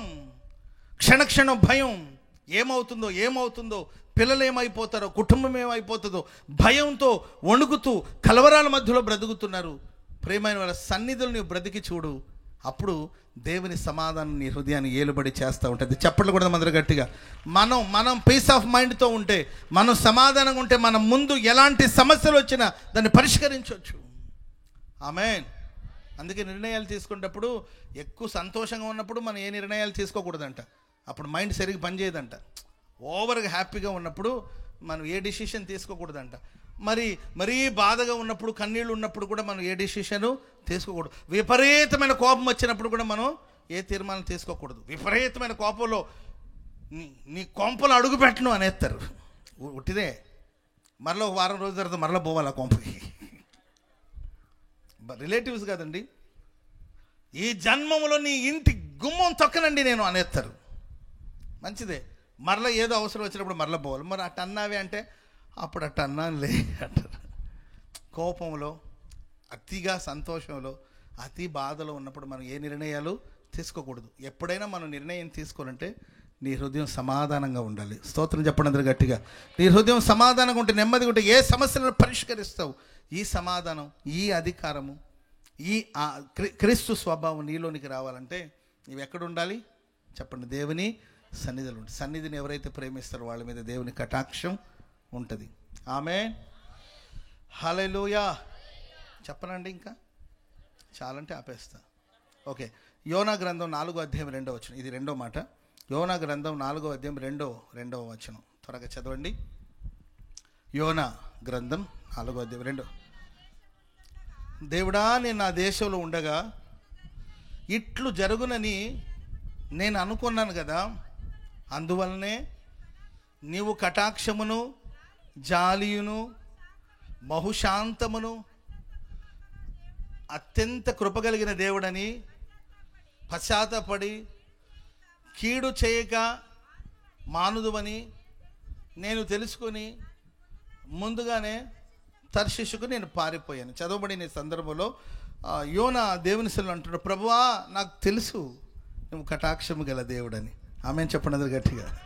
నా బతికేదో నేను బతుకుతున్నా, నన్ను నేనేవో బొమ్మన్నావు, నాకు అప్పుడే తెలుసు అంటుంటారు కదండి. నా ఎడమ కాళ్ళు అదురుతా ఉంది అంటుంటారు కదా. నాకు అప్పుడే తెలుసు, నీవు చెప్తావు, నేను వెళ్ళి బోధిస్తాను, ఆ తర్వాత వాళ్ళు ఏడుస్తారు, నీవేమో జాలి చూపిస్తావు, నీకేమో కటాక్షం వస్తుంది. ఇక్కడ మధ్యలో మధ్యలో దెబ్బతినింది ఎవరు? నేను కదా. నా మాట చెల్లలేదని నాకు అవమానంగా ఉంటుంది. నాకు ముందే తెలుసు నువ్వు కటాక్షము గల దేవుడు, జాలి గల దేవుడని. Praise the Lord. చెప్పండి గట్టిగా హల్లెలూయా. ఈ నినేవె పట్టణ ప్రజలు నిజమే పాపాత్ములే. వాళ్ళు ఘోరమైన పాపాలు చేసిన వాళ్ళు. వాళ్ళని దేవుడు నాశనం చేయాలనుకున్నాడు. వాళ్ళు ఆ పట్టణం నశించిపోవాలి. వాస్తవంగా సడన్గా దేవుడు తన ప్లాన్ ఎందుకు మార్చాడు? ప్లాన్ చేసే కదా పంపించాడు. దానికోసం కాదన్న కూడా మళ్ళీ తీసుకొచ్చి యోనాను పంపించి ప్రకటింప చేశాడు కదా. ప్లాన్ ఎందుకు మారింది అని అంటే, రాజు మొదలుకొని సామాన్యుడి వరకు సింహాసనం మీద నుండి రాజు దిగి రాజవస్త్రాన్ని తీసివేసి గోనె పట్ట కట్టుకొని తను తగ్గించుకొని మారు మనసు పొంది పశ్చాత్తాపడి ప్రార్థన చేస్తారండి. అప్పుడు దేవునికి వారి మీద కనికరం కలిగింది. ఆమేన్ చెప్పండి అందరూ గట్టిగా హల్లెలూయా. దేవుని కనికరం, దేవుని కటాక్షం ఎక్కడ ప్రత్యక్షం అవుతుందంటే, మనల్ని మనం తగ్గించుకొని ప్రార్థన చేస్తే దేవుని కనికరం అక్కడే ఉంటుంది. ఆమేన్. కానీ మనం తగ్గించుకోవడానికి ఇష్టపడం. ఇప్పుడు ఎవరైనా నన్ను హూ ఆర్ యూ అని అడిగారు అనుకోండి, నన్ను దానికి నేనేమని చెప్పాలి? హూ ఆర్ యూ అని నన్ను అడిగారు అనుకోండి, ఐఎమ్ అబ్రహాం, అంతే కదండి. కానీ మనం అలాను, నేనండి పాస్టర్ అబ్రహాం 62, 22, 72 ఇవన్నీ పెట్టుకుంటాం తోక. అర్థమైందండి? Who are you? I'm pastor Abraham కాదు, ఐఎమ్ అబ్రహాం అంతే. మీరేం చేస్తుంటారంటే, నేను పాస్టర్ పని చేస్తానండి. Praise the Lord. Who are you? నీవెవరంటే, నేను అబ్రహాం అంతే. నేను అబ్రహామే. మీరేం చేస్తుంటారండి? నేను పాస్టర్ పని చేస్తుంటాను, అంతే కదా. కానీ మనం అడిగాను, ఎవరండి మీరంటే, కలెక్టర్ వచ్చాడని చెప్పో అంటారు. నీవెవరంటే కలెక్టర్ కాదు, నీవెవరు? నీకు ఒక పేరు ఉంటుంది. Praise the Lord. నేను ఐఏఎస్ ఆఫీసరు. నీవు ఐఏఎస్ ఆఫీసర్ కాదు, నీవు చేసే పని అది. ఈరోజు తగ్గించుకునే మనసు లేదండి. మన గొప్పతనాన్ని చాటి చెప్పుకోవడానికి కోసం మనం పలు విధాలుగా ఆరాటపడుతున్నాం. అందుకే కనికరానికి మనం దూరం అవుతాం. బైబిల్ అంటది, తన్ను తాను తగ్గించుకునేవాడు, చెప్పాలి, తన్ను తాను తగ్గించుకునేవాడు ఎవరు హెచ్చిస్తారు? దేవుడు హెచ్చిస్తాడు. తన్ను తాను హెచ్చించుకునేవాడు ఎవరు తగ్గిస్తారు? దేవుడు తగ్గిస్తాడు. దైవశక్తి తగ్గిస్తుంది. కొంతమంది తమను తాము అతిశయించడానికి మనలో ఏముందండి? నా సేవ రంగంలో, నా సేవ అనుభవంలో, నేనే పెద్ద అనుభవం కలిగిన వాడిని చెప్పట్లేదు కానండి, నా సేవ ఈ చిన్న అనుభవాలు నేను గమనిస్తున్నాను. హెచ్చించుకున్న వాళ్ళు ఎందరో, గర్వించిన వాళ్ళు ఎందరో అడ్రస్ లేకుండా పోయారు. అహంకారంతో వెళ్ళిన వాడు ఎందరో అడ్రస్. ప్రతి గర్వం, అహంకారం అనేది అవమానంతోనే ముగించబడుతుంది. దాన్ని గుర్తుపెట్టుకోవాలి. అహంకారానికి వెళ్ళిన ప్రతివాని యొక్క జీవితం అవమానంతో ముగించబడుతుంది. ఒకటి. రెండవదిగా నాశనంతో ముగించబడుతుంది. నాశనానికి ముందు గర్వం నడుస్తుందని బైబిల్ చెప్తుంది. ఇది కేవలం మనం వినడం కొరకేనా? లేకపోతే ఇది కేవలం మనం మాట్లాడు కోసమే కాదు కదా. మనం అనుసరించాలి కదా. దేవుని బిడ్డకి నువ్వు అనుసరించాలి కదా. మనల్ని మనం అతిశయానికి వెళ్తే దేవుడు తగ్గిస్తాడు. అతిశయానికి వెళ్ళాడు. మనలో దేవుడు ఒక మనసాక్షి అనేది ఒకటి ఇచ్చాడండి. ఆ మనసాక్షి అనేది మనకు బోధిస్తుంది, ఇది రాంగ్, తప్పు బాబు, ఇలా మాట్లాడకూడదని. మన మనసాక్షి మనకు చెప్తున్నా కూడా మనం వినం కొన్నిసార్లు. హామాన్ని దేవుడు గణపరిచాడు, గర్వానికి వెళ్ళాడు. నేను తప్ప ఇంకెవరున్నారు, నేనే కదా ఘనతకు పాత్రుని అని అనుకున్నాడు. నేనే ఘనతకు పాత్రుని అనుకున్నాడు. ఓ రోజు వచ్చిందండి, ఆయన ముందు నడుస్తున్నాడు. గేటు దగ్గర, గుమ్మం దగ్గర కూర్చున్న మొర్దెకై గుర్రం మీద ఉన్నాడు. ఈయన ముందు నడుస్తూ ఉన్నాడు. మనం గుర్రం మీద ఉన్న మొర్దెకై గురించి మాట్లాడతామేమో కానీ, గుర్రం ముందు ఒక వ్యక్తి తలదించుకొని అవమానాలతో సాగిపోయాడు కదా. ఆయన మనం ఎప్పుడైనా గమనించామా? ఈ అవమానం ఎందుకు? ప్రతి అధికారం దేవుడిస్తేనే వస్తుంది. హామాను, దేవుడు నిన్ను ప్రేమించాడు కనుకనే ఆ ఘనత నీకు ఇచ్చాడు. కానీ ఆ ఘనత అనేది అవమానంగా మారడానికి కారణం ఏంటంటే, మనసులో గర్వం, అహంకారం. అందరూ నాకు రెస్పెక్ట్ ఇవ్వాలి, అందరూ నన్ను గౌరవించాలి. అది వాళ్ళ ఇష్టం అండి. ఎదుటి మనిషి రెస్పెక్ట్ ఇవ్వాలో లేదనేది వాళ్ళ విఘ్నతకు విడిచిపెట్టాలి. వాళ్ళు మనకు గణపరిస్తే మంచిది, అంతేగాని వాళ్ళు నన్ను గణపరచారు, వీళ్ళు ఈ మూసలో బ్రతుకుతున్నాం మనం. Praise the Lord. ఆ బ్రదర్ చూడు, చాలాసేపు నుండి నాకు వందనాలు చెప్పట్లేదని. క్రైస్తవ సమాజం నాతో అంటారు, అన్న చూడన్నా, ఆడు లేవుడు చూడన్నా, ఆడు లేవట్లేదు చూడు. ఆడు లేవకపోతే మనకెందుకు? ఆడు లేవట్లేదు చూడు, సరే ఇదేదో మరి ఆడికి ఏం ప్రాబ్లం వచ్చిందో, ఆడు లేవలేని పరిస్థితిలో ఉన్నాడేమో, మనకెందుకు? ఆడు లేవలేదు, చూసావా అసలు పెద్ద చిన్న గురువు భయం లేదని చెప్పేసి. వాడు ఎందుకు లేవలేదో, అసలు చూశాడో లేదో మనకు తెలియదు కదా. అహంకారానికి వెళ్ళి చివరికి అవమానాలతో తన జీవితం ముగించబడింది. సౌలు ఉన్నాడు, తన కడుపును పుట్టిన పిల్లలే చెప్పారు. దేవుడు ప్రేమ గలవాడండి. పలు పర్యాయాల ప్రభు మనతో మాట్లాడతాడు. ఆమెను చెప్పండి అందరు గట్టిగా. మన జీవితాన్ని మార్చాలని అనేకుల ద్వారా ప్రభు మాట్లాడతాడు. మన లైఫ్లో ప్రతి చిన్న సందర్భం ద్వారా కూడా దేవుడు మనకు ఒక సందేశాన్ని అందిస్తాడు. అది మనం గమనించట్లేదు. కొన్నిసార్లు అహంకారంతో కళ్ళు మూసుకుపోయి మనకి ఏమి అర్థం కాని పరిస్థితుల్లో సాగిపోతుంటాం. కొడుకు చెప్తాడు, నాన్న ఎందుకు ఆ దావీదుతో మనకెందుకు, వాడు మనకేం కీడు చేశాడు, వాడు మనకు మంచి చేస్తుంది. వినరండి. అహంకారంతో కొన్నిసార్లు మన కళ్ళు నెత్తికెక్కింది అనుకోండి, ఎవరు చెప్పేది మనకు అర్థం కాదు. ఇంకా గమనించిన విషయం అంటే, చివరికి తన చనిపోయే ముందు కూడా ఆడేవాడు చంపితే నేను చావడం ఏంటని తన కత్తి మీద తానే పడి చనిపోయాడు. కాబట్టి ప్రియులారా, మనల్ని మనం హెచ్చించుకుంటే దైవశక్తి తప్పనిసరి తగ్గిస్తుంది. నీవు తగ్గించుకొని సాగిపో. హెచ్చింపు గురించి నువ్వు కోరుకోవద్దు. ఎప్పుడు నేను హెచ్చించాలో సర్వశక్తి కలిగిన దేవుడు తానే తన చేతులు చాపి ఉన్నత స్థలాల మీదకి దేవుడు నేను ఎక్కించబోతున్నాడు, హెచ్చించబోతున్నాడు. హల్లెలూయా చెప్పండి గట్టిగా, హల్లెలూయా, హల్లెలూయా. కాబట్టి ప్రేమైన వారా, విశ్వాసయాత్రలో సాగిపోతున్నాం. మనం ప్రభు యొక్క కటాక్షాన్ని మనం పొందుకున్నట్టు, కనికరం పొందుకున్నట్టు. నినేవే పట్టణం కాపాడబడింది. దానికి కారణం వాళ్ళందరూ తమ్ముడు తాము తగ్గించుకొని ప్రార్థన చేస్తారు. సో విశ్వాసులే కావచ్చు, సేవకులే కావచ్చు, దీన మనసు కలిగి వినయ భావం కలిగి మనం జీవిస్తున్నప్పుడు దేవుని కనికరం మన మీద ఉంటుంది. ఆమేన్. హల్లెలూయా, హల్లెలూయా. చాలా పర్యాయాలు దేవుడు మనల్ని ఒక మంచి స్థితిలో పెట్టినప్పుడు, ఉన్నత స్థితిలో పెట్టినప్పుడు ఆ విలువలు మనకు తెలియదు. అవి పోయిన తర్వాత మనం బాధపడతాం. దేవుడు నిన్ను ఘనపరిచినప్పుడు ఆ ఘనత విలువ నీకు తెలీదు. అహంకారంతో సాగిపోతాం. ఓ బ్రదర్ నాతో ఇలా చెప్పాడు, నాకు బాగా సుపరిచయమైన బ్రదర్. ఆయన అన్నాడు, అన్న అమ్మ ఉన్నప్పుడు, మా అమ్మగారు ఉన్నప్పుడు చక్కగా నాకు కూర్చోబెట్టి అన్ని కూరగాయలు వండి, నాన్న ఇది తినండి రా, ఇది తినండి బాబు, ఇది బాగుంటుంది బాబు, ఇది తిను, వంకాయ తిన్న బాబు, వంకాయ కూరగాయకి కింగ్ అంట, కూరగాయలు ఈ కింగ్ని తిను బాబు, నాయన ఇది తిన్న, ఆయన ఆకుకూరలు తింటే కంటికి మంచిది నాయన, కరివేపాకు తింటే పలానా మంచిది నాన్న, మునక్కాయ తింటే పలానా మంచిది నాన్న, పలానా కూరగాయలు తినమని కూరగాయలన్నీ కలిపి కలగూర వండిస్తూ ఉంటే, తీమా నాకు వద్దంటున్నాను కదండి అని చెప్పి అంత తీసి పక్కన పడేసేవాడంట. వాళ్ళ అమ్మున్నంత వరకు తనకు విలువ తెలియలేదంట. ఇప్పుడు ఆ బ్రదర్ చెప్తాడు, అన్న పెళ్ళి అయింది, నా ఇంట్లో మా ఆవిడ రోజు వంకాయ కూర పెడుతుందంట. అమ్మాయి ఈ కూర తినలేకపోతున్నంటే, కూరగాయల రేట్లు పెరుగుతున్నాయిగా, తప్పు తినమంటుందంట. ఇప్పుడు అంటాడు ఆయన, అమ్మ నాకు అన్నీ సమకూర్చినప్పుడు అమ్మ విలువ నాకు తెలియలేదు, ఇప్పుడు విలువ తెలుస్తుంది కానీ అమ్మ నాకు అందుబాటులో లేదు. కాబట్టి దేవుడు నిన్ను ప్రేమించి ఘనపరిచి నీ జీవితంలో దేవుడు ఏదైనా ప్రసాదిస్తే దానికి కృతజ్ఞతగా నీవు ఉండాలి. ఆమె హల్లెలూయా.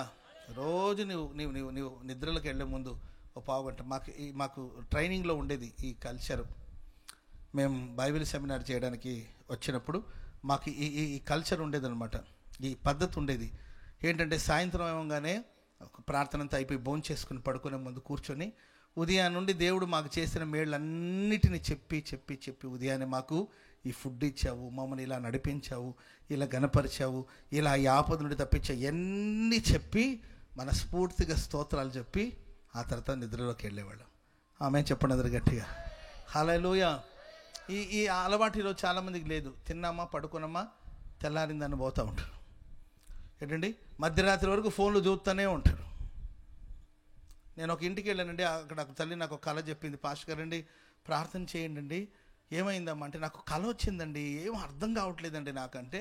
ఏం కళమ్మా అని అడిగాను. పాస్టర్ గారండి అనకొండ పాము ఉంటుంది కదండి. ఏ పాము అంటండి? అనకొండ పాము ఉంటుంది. అనకొండ పాము నన్ను చుట్టేసిందండి, అట్లా చుట్టేసి నా తల మీద దాన్ని తలబెట్టిందండి. దీనికి అర్థం ఏంటండి అని అడుగుతుంది. ఇప్పుడు నేను యాడ్ చెప్పేదానికి అర్థం ఏంటండి, ఏదో అనుకొండ పాము అంట, ఈమె మొత్తం చుట్టేసుకొని తోకతో ఈమె తల మీద తన తల పెట్టిందంట. ఈ ఈ ఈ అర్థం ఏంటండి అని అడుగుతుంటే నేనేం చెప్పాలని అర్థం కాక నేను తర్జన పడుతుంటే మూల మీద అంకుల్ కూర్చున్నాడు, పేపర్ చదువుతున్నాడు. ఆయన అన్నాడు, పాస్టర్ గారండి మీరేమనుకోకపోతే నేను చెప్పనానండి అన్నాడు. ఏమంటది, మీరు నోరు మూసుకోండి అంటది. ఆయన అంటాడు, నేను చేసుకున్నప్పటి నుండి నేను అదే కదండి చేస్తుండేది అంటాడు ఆయన.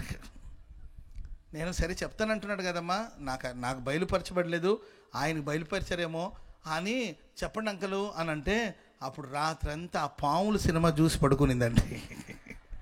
రాత్రి నేను చెప్తానే ఉన్నాను, ఆ సినిమాలు ఎందుకు చూస్తున్నామని. రాత్రంతా ఆ పాముల సినిమా చూసింది. మరి కళలో మరి చుట్టుకోదండి. ప్రేమైన వాళ్ళరా, అర్ధరాత్రి వరకు ఫోన్లో ఉంటున్నారు. తెల్లారిన తర్వాత మరలా ఫోన్తోనే మొదలవుతుంది జీవితం. దేవుని సన్నిధి ఎక్కడ ఉంటుందండి? దేవుని ఆశీర్వాదం ఎక్కడ ఉంటుంది? కాబట్టి ఈ ప్రశస్త వేళ ఓ తీర్మానానికి రావాలి.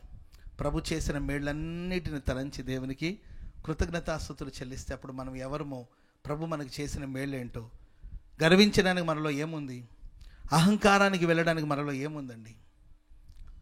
నేను ఎన్నో కుటుంబాలు చూస్తుంటాను. నా ఇల్లు అని పెద్ద ఇల్లు కట్టాడు, పెద్ద ఇల్లు అండి. సడన్గా ఏదో ప్రమాదంలో ప్రాణం పోయింది. పోయిన ప్రాణాన్ని కనీసం, మనిషి ప్రాణం పోయిన తర్వాత కనీసం ఆ డెడ్ బాడీని ఒక 15 minutes కూడా ఇంట్లో పెట్టలేదండి. వెంటనే తీసుకొచ్చి బయట మంచం వేసి అక్కడ పడుకోబెట్టేశారు. నా ఇల్లు ఇంకా ఓపెనింగ్ కూడా అవ్వలేదు. అద్భుతమైన ఇల్లు, 3 స్టేర్స్ బిల్డింగ్ అనమాట. అద్భుతమైన బిల్డింగ్, అసలు పాలరాతితో నిర్మించిన అద్భుతమైన ఇల్లు. పాస్టర్ గారండి ఓపెనింగ్ ఘనంగా చేయాలండి, ఊరందరిని పిలిచి భోజనాలు పెట్టాలండి అని ఆ గది చూపించి మురిసిపోయేవాడు అంకుల్ గారు. మురిసిపోయాడు. ఇది ఒక్కొక్క గది పెద్ద పెద్ద ఏంటండి దయ్యాల కొంపలాగా ఉండేది. అంత పెద్ద గదులు. ఎందుకు అంకుల్ ఇంత పెద్దదంటే, ఉండాలండి పాస్టర్ గారు అని చెప్పి అంత పెద్ద గది కట్టుకోండి. ఇది నా కోసం నిర్మించుకున్నానండి, ఈ గది ఇది నా కోసం నిర్మించుకున్న గది అండి, ఇది దానికోసం అండి, దీనికోసం అండి, పెద్ద గది. కానీ సడన్ గుండెపోటు వచ్చి ప్రాణం పోయింది. 1/2 గంట సేపు కూడా ఉంచలేదండి. నాకు విషయం వచ్చి తెలిసింది. నేను వెళ్ళడానికి ఒక 15 minutes పట్టింది. నేను వెళ్ళేసరికి బయట ఒక నవారు మంచం ఒకటేసి బయట ఉంచేశారండి. బయట తీసుకొచ్చి శవాన్ని బయట పెట్టేశారు. అమ్మా ఏమైంది అంకుల్ గారు అంటే, ఇంకా అంకుల్ ఏం లేదు, ఇంకా శవం. నాకు ఆ రోజు అనిపించింది, మనిషి జీవితం ఇంతేనా? అంత తొందర ఏముందమ్మా? నైట్ ఇక్కడ ఉంచి రేపు మార్నింగ్ కదా, రేపు కాదా కార్యక్రమం, అంత తొందరగా తీసుకొచ్చి బజార్లో ఎందుకు పెట్టారంటే, ఆ శవం ఉండకూడదండి అంటుంది ఆంటీ గారే. పాపం శవం కాదండి, అసలు కొత్త ఇల్లు కాదండి, కట్టింది ఎవరు? కొత్త ఇల్లు కాదండి. మరి శవం లోపల ఉంటే మరి ఎట్టంటే, శవం అంటుంది అప్పుడు. ఏది 1/2 గంట ముందు ఆయన బాగా ఏమండి అనింది, 1/2 గంటలో శవం అండి అంటుంది. ఇలాంటివన్నీ చూస్తున్నప్పుడు నేను అనుకుంటాను, మనిషి జీవితం ఇంతేనా? మరి ఎందుకు మానవుడు గర్విస్తున్నాడు? కొంతసేపు కనబడి అంతంలోనే మాయమైపోయేది మానవుని యొక్క జీవితం ఆవిరి వంటిది. కాబట్టి అహంకారానికి చోటు ఇవ్వద్దు. మనల్ని మనం తగ్గించుకున్నప్పుడు దేవుని కనికరం మన తల మీద ఎల్లప్పుడూ నిలిచి ఉంటుంది. చప్పట్లు కొడుతూ దేవునికి స్తోత్రం చెప్పండి అందరూ గట్టిగా. హల్లెలూయా. మూడో మాట, సామెతల గ్రంథం 12వ అధ్యాయం 2వ వాక్యం. ఇది చివరి మాట, ముగిస్తాను నేను. సామెతల గ్రంథం 12వ అధ్యాయం 2వ వాక్యం చదవండి. సత్పురుషునికి యెహోవా కటాక్షం చూపిస్తాడు, దురాలోచన గలవారిని నేరస్తులని ఆయన తీర్పు తీరుస్తాడు. సత్పురుషునికి, మంచి మనుషులకు దేవుడు తన కటాక్షం చూపిస్తాడు. Praise the Lord. చెప్పండి గట్టిగా హల్లెలూయా. మంచి మనుషులు, సత్పురుషులు. హల్లెలూయా. మంచి మనుషులుగా మనం బ్రతకాలి. ఆయన మంచి వారికి మేలు చేస్తాడు. ఆమేన్. పక్కన వాళ్ళని చూసి చెప్పండి, మంచిగా బతుకుదామని చెప్పండి. మంచి మనుషులుగా బతుకుదాం. ఆమేన్. మా వాళ్ళు నాతో చాలామంది అంటే, అయ్యా మా వాడు డాక్టర్ అవ్వాలని అనుకుంటున్నాను. డాక్టర్ కన్నా ముందు మంచి మనిషిగా వారిని పెంచండి. ఆమేన్. పిల్లలకి ఫుడ్ పెట్టేటప్పుడు మళ్ళీ కంటత్వ వాక్యం అంతా చెప్పిస్తారు మనోళ్ళు, సామాన్యులు కాదు. చెప్పునైనా పాస్టర్ గారు ముందు చెప్పునైనా, నీవు చదువుకోనవు కదా, నేర్చుకోనవు కదా, ఆ వాక్యం చెప్పునానా అని అంటే ఆయన అంటాడు, 2 చేతులు జోడించుకుని దేవుడైన యెహోవాను ప్రేమించాలి, నిన్ను వాళ్ళని పొరుగు వాడిని ప్రేమించాలి. వాక్యం బాగానే ఉంది, అది కేవలం మాటలతోనే మన నోటికి పరిమితం కాకూడదండి. దేవుడిని ప్రేమించడం నేర్పించాలి, మన వల్లే మన పొరుగు వాళ్ళని ప్రేమించడం కూడా మనం నేర్పాలి. బాక్స్ పెట్టేటప్పుడు నీవు టిఫిన్ బాక్స్ పెట్టేటప్పుడు 2 ఇడ్లీలు తింటాడు అనుకో, మీ వాడు మధ్యాహ్నం ఆయనకి 2 ఇడ్లీలు పెట్టి ప్యాక్ చేశారనుకోండి, ఇంకొక 2 ఇడ్లీ ఎక్స్ట్రా పెట్టి, నాన్న ఈ 2 ఇడ్లీలు నీవు తిను, ఎవరైనా తిండి లేకుండా ఒకవేళ నీతో చదువుకున్న వాళ్ళు ఉంటే వాళ్ళకి 2 ఇడ్లీ ఇవ్వు అని చిన్నప్పటి నుండి మనం నేర్పించామనుకోండి, వాడికి ఆ మంచితనం వస్తుంది. ఆమెను చెప్పండి గట్టిగా. కానీ ఇప్పుడున్న మోడర్న్ మదర్లీలు, ఏ మదర్లు అండి? మోడర్న్ మదర్లీలు. ఈ మోడర్న్ మదర్లు ఎవ్వరికి పెట్టొద్దు నాయనా, నువ్వు మాత్రమే తినాలి. అలా పెంచి చివరికి ఈమె ముసలిది అవుతుంది, ఈడో పెద్దోడు అవుతాడు. అప్పుడు కూడా ఎవ్వరికి ఈడు మాత్రమే అంటాడు. ఆ ముసలిది మూల మీద మూలుతుడే, కన్న తల్లినంటే నీవేగా నాకు నేర్పింది, ఎవ్వరికి పెట్టొద్దనోగా, అందుకే ఎవరికి పెట్టి నేనే తింటాను. మంచిగా బతుకుదాం, మంచిని నేర్పుదాం, మంచిని పెంచుదాం. సత్పురుషులుగా ఎవరైతే జీవిస్తారో వారి మీద దేవుని కటాక్షం ఉంటుంది. హల్లెలూయా చెప్పండి గట్టిగా, హల్లెలూయా. ఓకే. కాబట్టి మనం మంచితనాన్ని నేర్చుకోవాలండి. మంచితనం ఈరోజు చాలామంది నాతో అంటుంటారు, పాస్టర్ గారండి మంచిగా ఉన్నామనుకోండి మనల్ని లెక్క చేయరండి, ఎవడో లెక్క చేయాల్సిన అవసరం మనకేముందండి అంట. నేను ప్రభు మనల్ని కనికరించాలి, ఆయన దయకు మన పాత్రలుగా మారాలి.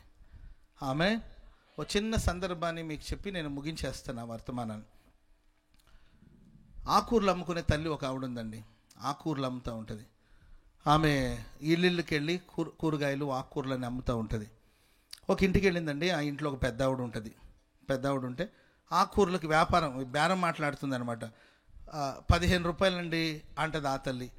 10 రూపాయలకు రాదా అండి అంటది ఈమె. ఆమె రాదండి అంటే, ఎందుకు రాదండి అంటది ఈమె. వత్తది అమ్మాయి అంటది ఈమె. రాదులే అండి అని ఆమె అంటది. ఇంచుమించు అరగంట సేపు పోరాడి చివరికి ఆమె 15 అంటది, ఈమె 10 రూపాయలకి ఇమ్మంటది. ఇక పోరాడి చివరికి ఇంకేం చేస్తుందండి ఆమె, సరేనండి తీసుకోండి అని 10 రూపాయలకి ఇచ్చేసింది. ఆ కూరగాయలు కానీ ఆకుకూరలు కానీ ఇచ్చి వెళ్ళబోతుంటే సడన్గా ఆకుకూరలు అమ్మే ఆమె కళ్ళు తిరిగి కింద పడబోయింది అనమాట. వెంటనే ఆ తల్లి ఆమెను కూర్చోబెట్టి ఆవిడికి లోపలికి వెళ్ళి మంచినీళ్ళు తీసుకొచ్చి మంచినీళ్ళు ఇచ్చింది. ఇచ్చి ఏమైంది ఏమమ్మాయి ఎందుకు కళ్ళు తిరిగిందంటే, ఉదయాన్నే ఏం తినకుండానే నేను బయలుదేరాను అమ్మగారు, అందుకే కళ్ళు తిరిగినట్టుంది, ఇంటికి వెళ్ళిపోతానండి, సరిపోతుంటే కూర్చో అని కూర్చోబెట్టి ఆవిడికి లోపలికి వెళ్ళి వేడిగా 8 ఇడ్లీలు పళ్ళెంలో వడ్డించుకొని వచ్చి మంచి కొబ్బరి చట్నీ 8 ఇడ్లీలు అవన్నీ తీసుకొచ్చి తినమ్మాయి అని చెప్తే, వద్దులే అమ్మగారు అంటే తిను అని గద్దించి తినమని చెప్తే ఆమె తింటా ఉండి ఇప్పుడే వస్తానని లోపలికి వెళ్ళి 4 కోడిగుడ్లు వేసి ఓ పెద్ద అట్టేసి ఏంటండి ఇంకంత కొబ్బరి పచ్చడి వేసుకొని తీసుకొచ్చి వేడికి ఆమెకి ఇస్తే ఆకలి మీద ఉన్నట్టుంది. 8 ఇడ్లీలు తినేసింది, 4 గుడ్లు వేసిన పెద్ద అట్ట ఒకటి దాన్ని తినేసిందండి. ఆ తర్వాత లోపలికి వెళ్ళి ఒక గ్లాసుడు పాలు తెచ్చిందనమాట. వేడి పాలు తెచ్చి కూర్చొని తాగమని ఆమెకి ఇస్తే, పాప శుభ్రంగా తాగి, అమ్మ మీరు చల్లగుండాలి తల్లి అని చెప్పి ఆమె చిన్నగా బయలుదేరి వెళ్ళింది. ఈ తంతంతా వాళ్ళ అబ్బాయి కుర్చీలో కూర్చొని చూస్తా ఉన్నాడు. అమ్మా ఇట్రా అన్నాడు. ఏంట్రా అనేది, ఇట్రా ఏం చేసావు నీవు అంటే, ఏం చేశాను అనేది. 5 రూపాయల కోసం అర్ధ గంట సేపు ఆమెతో ఫైట్ చేసావు, ఎంతకి 5 రూపాయల కోసం. ఇప్పుడు నువ్వు చేసింది ఏంటి, 8 ఇడ్లీలు 4 గుడ్లేసి అట్టు, అంత కొబ్బరి చట్నీ, ఆ తర్వాత గ్లాసుడు పాలు, ఇంచుమించు 150 రూపాయలకు సరిపడే టిఫిన్ పెట్టావు. 5 రూపాయలకేమో పోట్లాడావు, 150 రూపాయలు ఫ్రీగా వదిలేసావే ఆమెకంటే. అప్పుడు వాళ్ళ అమ్మని ఇంతవరకు పిచ్చోడ నీకు అలా అర్థమైందిరా. నేను కూరగాయల గురించి బేరం మాట్లాడానంటే అది వ్యాపారంరా, కానీ ఆమె కళ్ళు తిరిగి కింద పడినప్పుడు ఆమెకి వడ్డించాను కదా, దీన్ని ధర్మం అంటారా. ఈ ధర్మానికి పరలోకమందున దేవుడు ప్రతిఫలం దయచేస్తాడు. చెప్పలు కూడా అందరు గట్టిగా. అది వ్యాపారం, అలాగే చెయ్యాలి వ్యాపారం. ఇది ధర్మం, ఇది మంచితనం. అది వ్యాపారం. అలా వ్యాపారం చేసుకోకపోతే మనం తినాలి కదా, వ్యాపారం అది వేరు. ఇది ధర్మం, ఇది మంచితనం. సాటి మనిషి కష్టాల్లో ఉన్నప్పుడు అక్కడ మనం వ్యాపారం చేయకూడదు. అమ్మాయి కళ్ళు తిరిగిందా, 4 ఇడ్లీలు పెడతాను, 40 రూపాయలు ఇస్తామని వ్యాపారం చేయకూడదు. ఇది ధర్మం, ఇది మంచితనం. ఈ మంచితనానికి పరలోకమందున దేవుడు ప్రతిఫలం దయచేస్తాడు. స్తోత్రం చెప్పండి అందరూ గట్టిగా గట్టిగా హల్లెలూయా. కాబట్టి ప్రియులారా, మంచి మనుషులకు దేవుడు తన కటాక్షం చూపిస్తాడు. నేను ఎక్కడో కర్ణాటకలో పుట్టి పెరిగాను. కర్ణాటకలో పుట్టి పెరిగి నాకు తెలుగు భాష రాదు. నేను ఒక కన్నడ కుటుంబానికి సంబంధించిన వాడిని. మా నాన్నగారు కన్నడ కుటుంబానికి సంబంధించిన వాళ్ళు. భయంకరమైన విగ్రహారాధన చేసిన కుటుంబం మా కుటుంబం. ఆ కుటుంబంలో పుట్టి పెరిగిన వాడిని నేను. దేవుని పిలుపుని అందుకొని నేను నా చదువు కూడా మధ్యలోనే ఆపేసి దేవుని సేవకు రావడం జరిగింది. ఇక్కడ భాష రాదు, ఇక్కడ విధానాలు తెలియదు. కానీ ఈరోజు దేవుని సేవలు నేను ఇంత ఆశీర్వాదకరంగా సాగిపోతున్నానంటే చిన్నతనం నుండి, ఒకటి దేవుని ఆశీర్వాదం, రెండవదిగా చిన్నతనం నుండి మా తల్లిదండ్రులు మాకు నేర్పించిన మంచి పద్ధతులు, మంచి విధానాలు. Praise lord.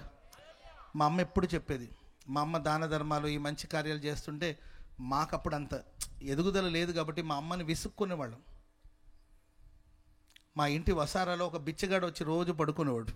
పెద్ద ఆయన, ఒక 70 ఏళ్ళు ఉంటుందండి. భిక్షం అడుక్కొని వచ్చి ఆయన వచ్చి ఆ గుమ్ములో, మాది రైల్వే క్వార్టర్స్, ఆ క్వార్టర్స్లో ముందు పంచలాగా ఉంటుందండి, ఆ పంచ దగ్గర వచ్చేసి పాప పడుకునేవాడు. ఆ పెద్ద ఆయన అడుక్కునేవాళ్ళు కదండి, అడుక్కునే వాళ్ళ దగ్గర ఏదో ఉంటే వస్తువులు అవన్నీ ఉంటాయి, ఎంత కొంచెం మురికిగా ఉండేది. ఆయన వెళ్ళిన తర్వాత మా అమ్మ వాటర్ పెట్టిందంటే రోజు శుభ్రం చేసేది. మరలా వచ్చి ఆయన అక్కడే కూర్చునేవాడు. అప్పుడు మా అమ్మకి, ఎందుకమ్మా ఈయన ఇక్కడ ఉంచుతాం, ఈయన ఇక్కడ ఉంటే వాళ్ళ అసహ్యంగా ఉంటుంది కదా అని అన్న కూడా, పోనీ ఎవరు లేరు ఆయనకి దిక్కులేనివాడు, ఏదో ఉంటున్నాడు, ఆయన ఏదో అడుక్కొచ్చుకుంటున్నాడు, తింటున్నాడు, ఉంటున్నాడు అని మా అమ్మ చెప్పేది. నాకు బాగా గుర్తుంది, మా అమ్మగారు ఒకసారి వాళ్ళ పుట్టింటికి వెళ్ళారు, వాళ్ళ అమ్మగారి ఇంటికి వెళ్ళారు. ఆ రోజు ప్రచండమైన వర్షం అండి, అర్ధరాత్రి వేళ ప్రచండమైన వర్షం. అది వసారా కాదండి, ఉరుములు మెరుపులు, భయంకరమైన వర్షం. ఆ నీళ్లు, ఆ వర్షపు నీళ్లు ఆ వసారాలోకి వచ్చేస్తుంది అనమాట. వసారాలోకి వచ్చేసి ఆ తాతయ్య చలికి వణికిపోతున్నాడండి. వణికిపోయి వచ్చి ఆ డోర్ కొడుతున్నాడు, తలుపు కొడుతున్నాడు. అమ్మా కొంచెం తలుపు తీయండి అమ్మా. అమ్మ ఉన్నప్పుడు ఎప్పుడైనా అలాంటి సందర్భం వస్తే మా అమ్మ డోర్ ఓపెన్ చేస్తే ఆ మూల మీద, ఇంట్లోపలికి వచ్చి ఒక మూల మీద ఇంట్లో కాకపోయినా ఆ మూల మీద పడుకునేవాడు. వర్షం ఆగితే వెళ్ళిపోయేవాడు. అమ్మ లేరు, తలుపు దడుతూ ఉంటే నేను, మా సిస్టర్స్, మా అన్నయ్య వాళ్ళందరూ ఉన్నాం ఇంట్లో. ఇక ఆయన వచ్చి తలుపు దడుతుంటే విండో ఓపెన్ చేసి, ఏయ్ ముసలాయన చంపేస్తాం జాగ్రత్త, ఏమనుకుంటున్నావు అని తిడితే పాపం ఆ ముసలాయన రాత్రంతా వర్షంలోనే ఉన్నట్టున్నాడు. తెలియదు కదండి, మాకు ఎదుగుదల లేదు కదండి. సో ఆ రాత్రంతా వర్షంలోనే ఉన్నట్టున్నాడు. ఉంటే ఆ తర్వాత మార్నింగ్ అమ్మ ట్రైన్ దిగారనమాట. వస్తే భయంకరమైన, రాత్రంతా వర్షానికి తడిచున్నాడు, భయంకరమైన జ్వరం ఆ పెద్ద ఆయనకి, ముసలాయనకి, అడుక్కునేవాడికి, బిచ్చగాడు ఆయన, జ్వరం. అప్పుడు మా అమ్మ నాన్న అని పిలిచేది, ఎవరిని, భిక్షగాడికి. నాన్న ఏమైంది అని అడిగితే, అమ్మ రాత్రి ఇట్లా వర్షం వచ్చిందమ్మా, పిల్లలు తలుపు కూడా తీయలేదమ్మా, జ్వరంగా ఉందంటే మా అమ్మ వెంటనే ఆటో తీసుకొచ్చి ఆ భిక్షగాడిని ఆటోలో తీసుకొని హాస్పిటల్కి వెళ్ళి అతనికి వైద్యం చేయించి తీసుకొచ్చిందండి. అప్పుడు మేము అందరూ మా అమ్మ మీద కోప్పడ్డాం, ఏంటమ్మా నువ్వు భిక్షగాళ్ళందరికీ సేవ చేయాల్సిన పరిస్థితి ఏమొచ్చిందమ్మా మనకు అని మాట్లాడుతుంటే, అప్పుడు మా అమ్మగారు చెప్పారు, నాకు ఇప్పటికీ గుర్తుంది, నేను ఇప్పుడు చేస్తున్న సేవ, నేను చూపుతున్న ప్రేమ, నేను చేస్తున్న మంచితనం మీకు అర్థం కావట్లేదు, ఎందుకంటే మీకు అంత ఎదుగుదల లేదు కనుక మీకు ఇది పిచ్చితనం లాగా అనిపిస్తుందేమో, నన్ను చూసి మీరు పిచ్చిదాన్ని అనుకుంటున్నారేమో, నేను పిచ్చిదానిలాగా అందరికీ, పేదలందరికీ సహాయం చేస్తున్నానని నీవు అనుకుంటున్నారేమో, మీకు ఇప్పుడు అర్థం కాదు. ఒకరోజు వస్తుంది, నేను చేసిన ఈ మంచి కార్యానికి ప్రపంచంలో మీరు ఎక్కడున్నా మిమ్మల్ని నా దేవుడు, నన్ను బట్టి మిమ్మల్ని దేవుడు రోజు ఆశీర్వదిస్తాడు. ఆ రోజు మీరు ఒప్పుకుంటారు ఈ మాట. Praise Lord. మాకు ఆ రోజు అర్థం కాల. మా అమ్మ ఏదో అంటుంటుందిలే, పెద్ద సోషల్ వర్క్ లాగా, ఎవరికి ఏ కష్టాలు వచ్చిన ముందు వెళ్ళి మా అమ్మ అక్కడ నిలబడేది. ఎవరికి ఏ సమస్య వచ్చిన వెళ్ళి వాళ్ళ సమస్యలు పరిష్కరించాలి, ఎవరు ఆకలిని వచ్చిన వాళ్ళకి ఆహారాన్ని పంచాలి. ఇలాంటి ఒక మంచి వ్యక్తిత్వం కలిగి మా అమ్మ జీవిస్తూ మాకు అనేది ఇప్పుడు మీకు అర్థం కాదు. నా పిల్లలకి, నేను చేసిన ఈ పనిని బట్టి నా పిల్లలకి జీవితంలో ఎప్పుడు ఏ లోటు లేకుండా దేవుడు కాపాడుతాడు. నేను ఈరోజు వాళ్ళకి కొద్దిగా సహాయం చేస్తున్నానేమో, ఒకరోజు నేను లేని రోజులు వస్తుందేమో, ఆ రోజు నా పిల్లలకి ఏ లోటు లేకుండా నా దేవుడు కాపాడుతాడని మా అమ్మ ఆ రోజు చెప్తుండేవాళ్ళు. ఇప్పుడు నేనే కానీ, మా బ్రదర్సే కానీ, మా సిస్టర్సే కానీ, మంచి స్థితిలో వాళ్ళందరూ సాగిపోతున్నారు. మేమందరూ ఇప్పటికి ఎప్పుడైనా కలుసుకుంటే అదే అంటాం, అమ్మారో చెప్పిన మాట మా జీవితంలో ఈరోజు మన జీవితంలో నెరవేర్చబడు. కాబట్టి మంచి మనుషులుగా బ్రతకాలండి. ఆమెను చెప్పండి అందరు గట్టిగా. కోట్లు ఉండొచ్చు, లక్షలు ఉండొచ్చు, మంచితనం లేకపోతే ఏం లాభం? తెలివి ఉండొచ్చు, జ్ఞానం ఉండొచ్చు, ఉద్యోగం ఉండొచ్చు, వ్యాపారం ఉండొచ్చు, సాటి మనిషిని ప్రేమించలేని మనసు, సాటి మనిషికి సహాయం చేయలేని మనస్సు ప్రియులరా మనకుంటే దానివల్ల లాభం ఏముంది? కాబట్టి ఎంతకాలం బతుకుతుందో తెలియదు, ఎప్పటికి ఎవరికి ఎలా మరణం వస్తుందో కూడా తెలియదండి. ఎప్పుడు ఎవరికి ఎలా మరణం వస్తుందో కూడా తెలియదు. కొందరు గురించి ఏం కాదులే అని చెప్పొస్తామా, వెంటనే మాకు ఫోన్ వస్తుంది, అయ్యగారు ఇంకా లేరు, బ్రదర్ ఇంకా లేరండి, ఆ మేడం గారు ఇంకా లేరండి అని వెంటనే వస్తుంది. సో పెద్ద పెద్ద హాస్పిటల్లో గొప్ప వైద్యం చేసి అంత పెద్ద సీరియస్ కండిషన్ ఏం కాదండి, సడన్గా ప్రాణం పోతుంది. కొంతమంది ఉంటారండి, వీళ్ళు పోతారులే అనుకొని మేమే కన్ఫర్మ్ చేసుకొని వస్తామా, ఇంక వీళ్ళు ఉండరులే అయిపోయిందని, సర్లే ఇంక మనం చేసేది ఏముందని ప్రార్థన చేసి ప్రభా నీ చిత్తమే ప్రభా అని మేము వచ్చేస్తాము. ఏంటండి మన ప్రార్థన చూపిస్తూ వచ్చేస్తాము. 2 రోజులు వాళ్ళు మళ్ళీ హాస్పిటల్ నుండి ఇంటికి వచ్చి ఉంటారు. అప్పటికి వయసు 94 అనమాట. అమ్మా పోలేదంటే ఫెవు వద్దన్నాడయ్యా అంటుంది. పోతాం అనుకున్నాం కదమ్మంటే అయ్యా ఇంకా ఎన్ని గొప్ప కార్యాలు చూడాలి ప్రభుత్వం అంటుంటుంది. పోతుంది అనుకుంటాం, పోరు కొందరు, చెప్పలేం మనం. ఎవరు ఎంతకాలం బతుకుతారో తెలీదు. కాబట్టి నీవు ఎంతకాలం బతికావు అనేది కాదు ముఖ్యం, బతికినంతకాలం సత్పురుషుడుగా సద్భక్తితో మంచి మనుషులుగా జీవించే వాళ్ళ జీవితంలో దేవుని యొక్క కనికరం కటాక్షం ఎల్లప్పుడూ నిలిచి ఉంటుంది. మీ మీద దేవుడు అలాంటి ఒక కనికరం నిత్యము నిలుపునుగాక, మీ ఎడల కటాక్షం చూపునుగాక, మీ ప్రార్థన దేవుడు ఆలకించునుగాక, తన సన్నిధి నీకు తోడుగా ఉంచునుగాక, మీ సర్వ ప్రయత్నాల ప్రభు ఆశీర్వదించునుగాక, మిమ్మల్ని సత్పురుషులుగా మంచి మనుషులుగా దేవుడు మార్చునుగాక. ఈ మాటలన్నిటిని మన వినికిడిలో ప్రభు స్థిరపరిచి ఆశీర్వదించుగాక. అందరూ లేచి నిలబడితే ఒక చిన్న ప్రార్థన చేసుకుందాం.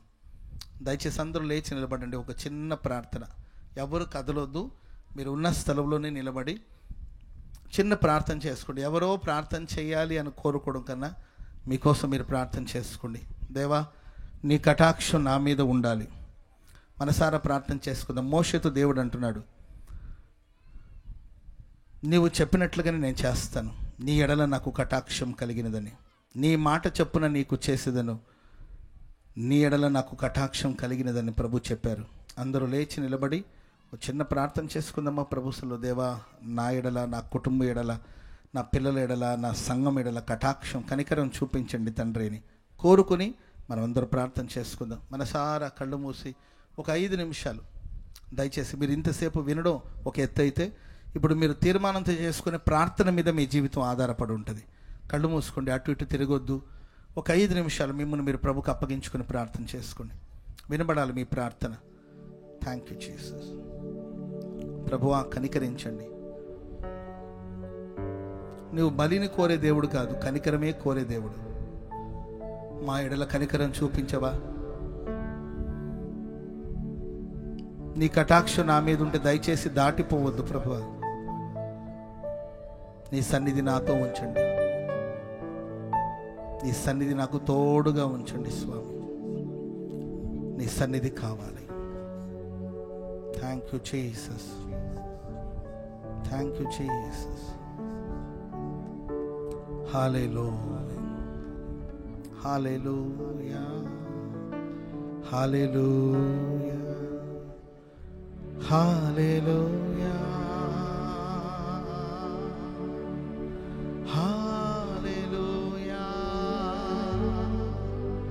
హో హో హో. మనసా నీవే కావాలయ్యా, నాకు రావాలి. నీవే కావాలయ్యా, నాకు రావాలి. యేసయ్యా, యేసయ్యా, యేసయ్యా, యేసయ్యా, యేసయ్యా, యేసయ్యా, యేసయ్యా. యేసయ్యా సదాకాలము నీతో జీవించెదను యేసయ్యా యేసయ్యా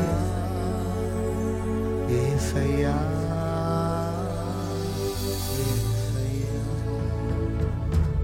యేసయ్యా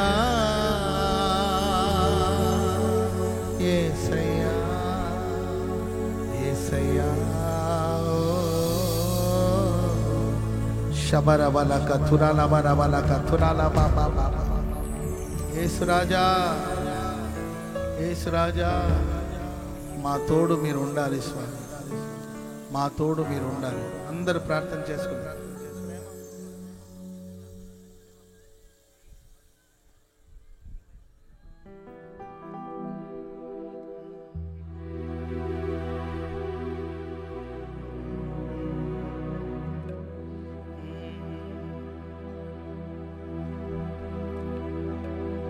ప్రేమా పూర్ణుడా స్నేహశీలుడా విశ్వనాథుడా విజయ వీరుడా ఆపత్కాలమందున సర్వలోకమందున్న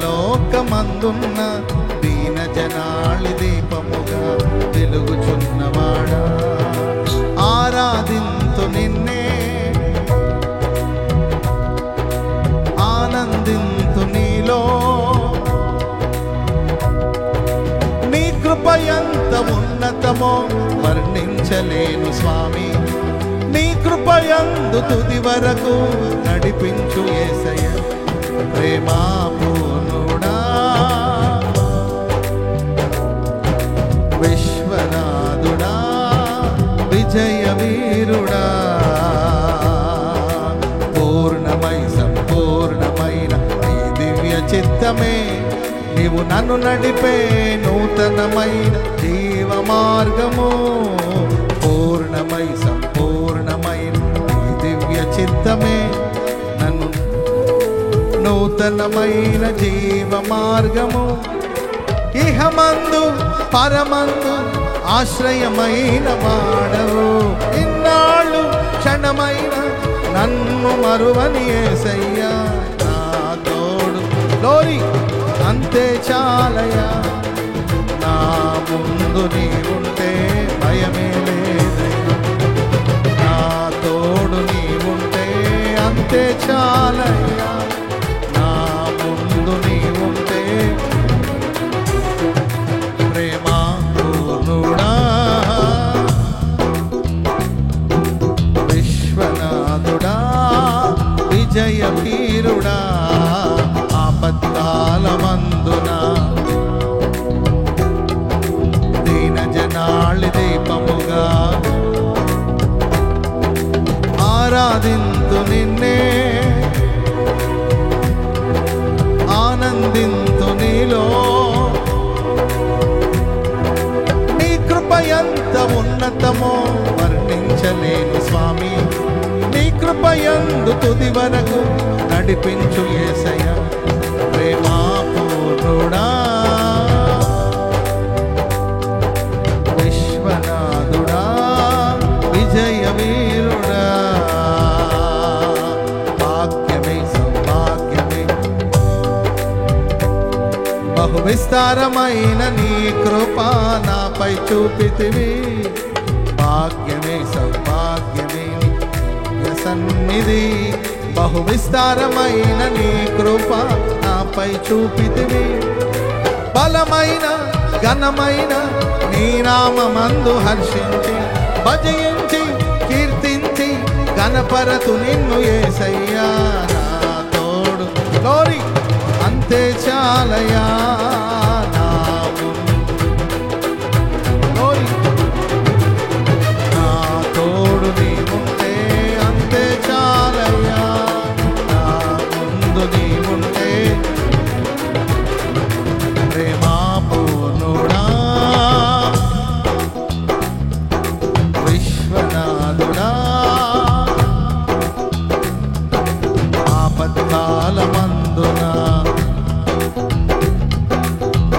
జనాళి దీపముగా వెలుగుచున్నవాడా, ఆరాధింతు నిన్నే లోక రక్షకుడా, ఆనందింతు నీలో జీవితాంతము. నీ కృప ఎంత ఉన్నతమో వర్ణించలేను స్వామి, నీ కృప తుది వరకు నడిపించు యేసయ్యా. నీ కృప ఎంత ఉన్నతమో వర్ణించలేను స్వామి, నీ కృప ఎంత తుది వరకు నడిపించు యేసయ్యా. నీ కృప ఎంత ఉన్నతమో వర్ణించలేను స్వామి, వర్ణించలేను స్వామి, వర్ణించలేను స్వామి, వర్ణించలేను. ఓ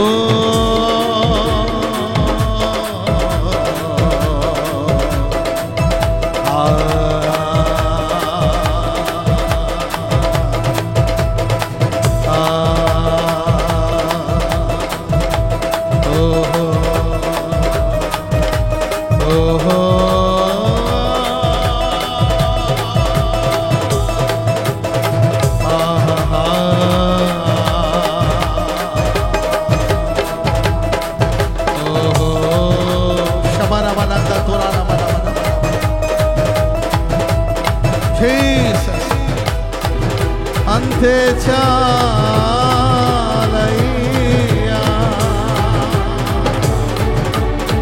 ఓహో యేసయ్యా,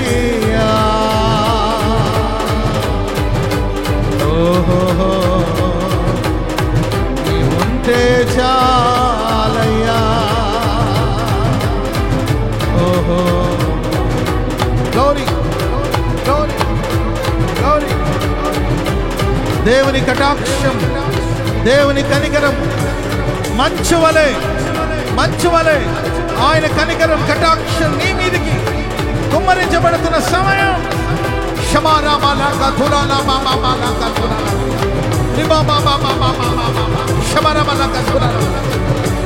Yes, yes, అయ్యా.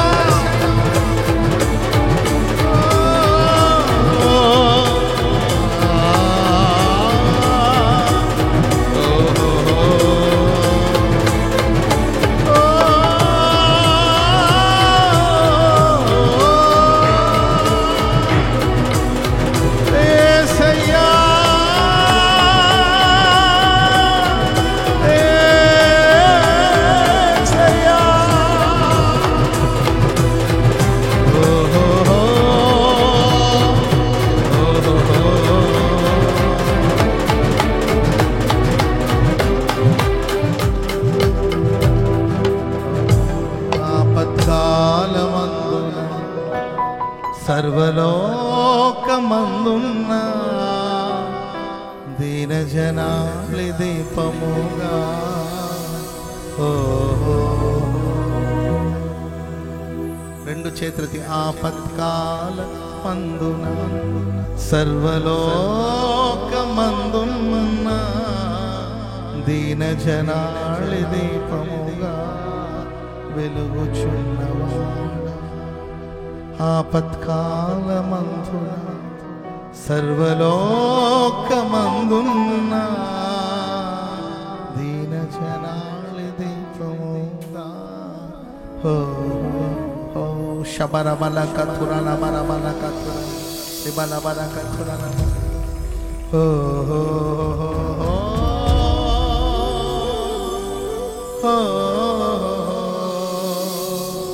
ఓ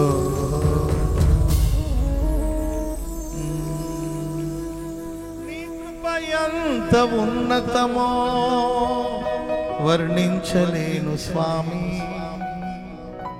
నీ కృపయందు తుది వరకు నడిపించు యేసయ్యా. నీ కృపయంత ఉన్నతమో వర్ణించలేను స్వామి, వర్ణించలేను స్వామి, వర్ణించలేను స్వామి. యేసు స్వామి రెండు చేతులకి నా తోడు నీవుంటే అంతే చాలయ్యా. నా ముందు నీవుంటే భయమే. రెండు చేతులకి నా తోడు నీవుంటే అంతే చాలయ్యా, నా ముందు నీవుంటే భయమే లేదయ్యా, భయమే లేదయ్యా. శబరమలక తురలబరమలక తురలబల త్రిమలమలక తురలబల. ఓ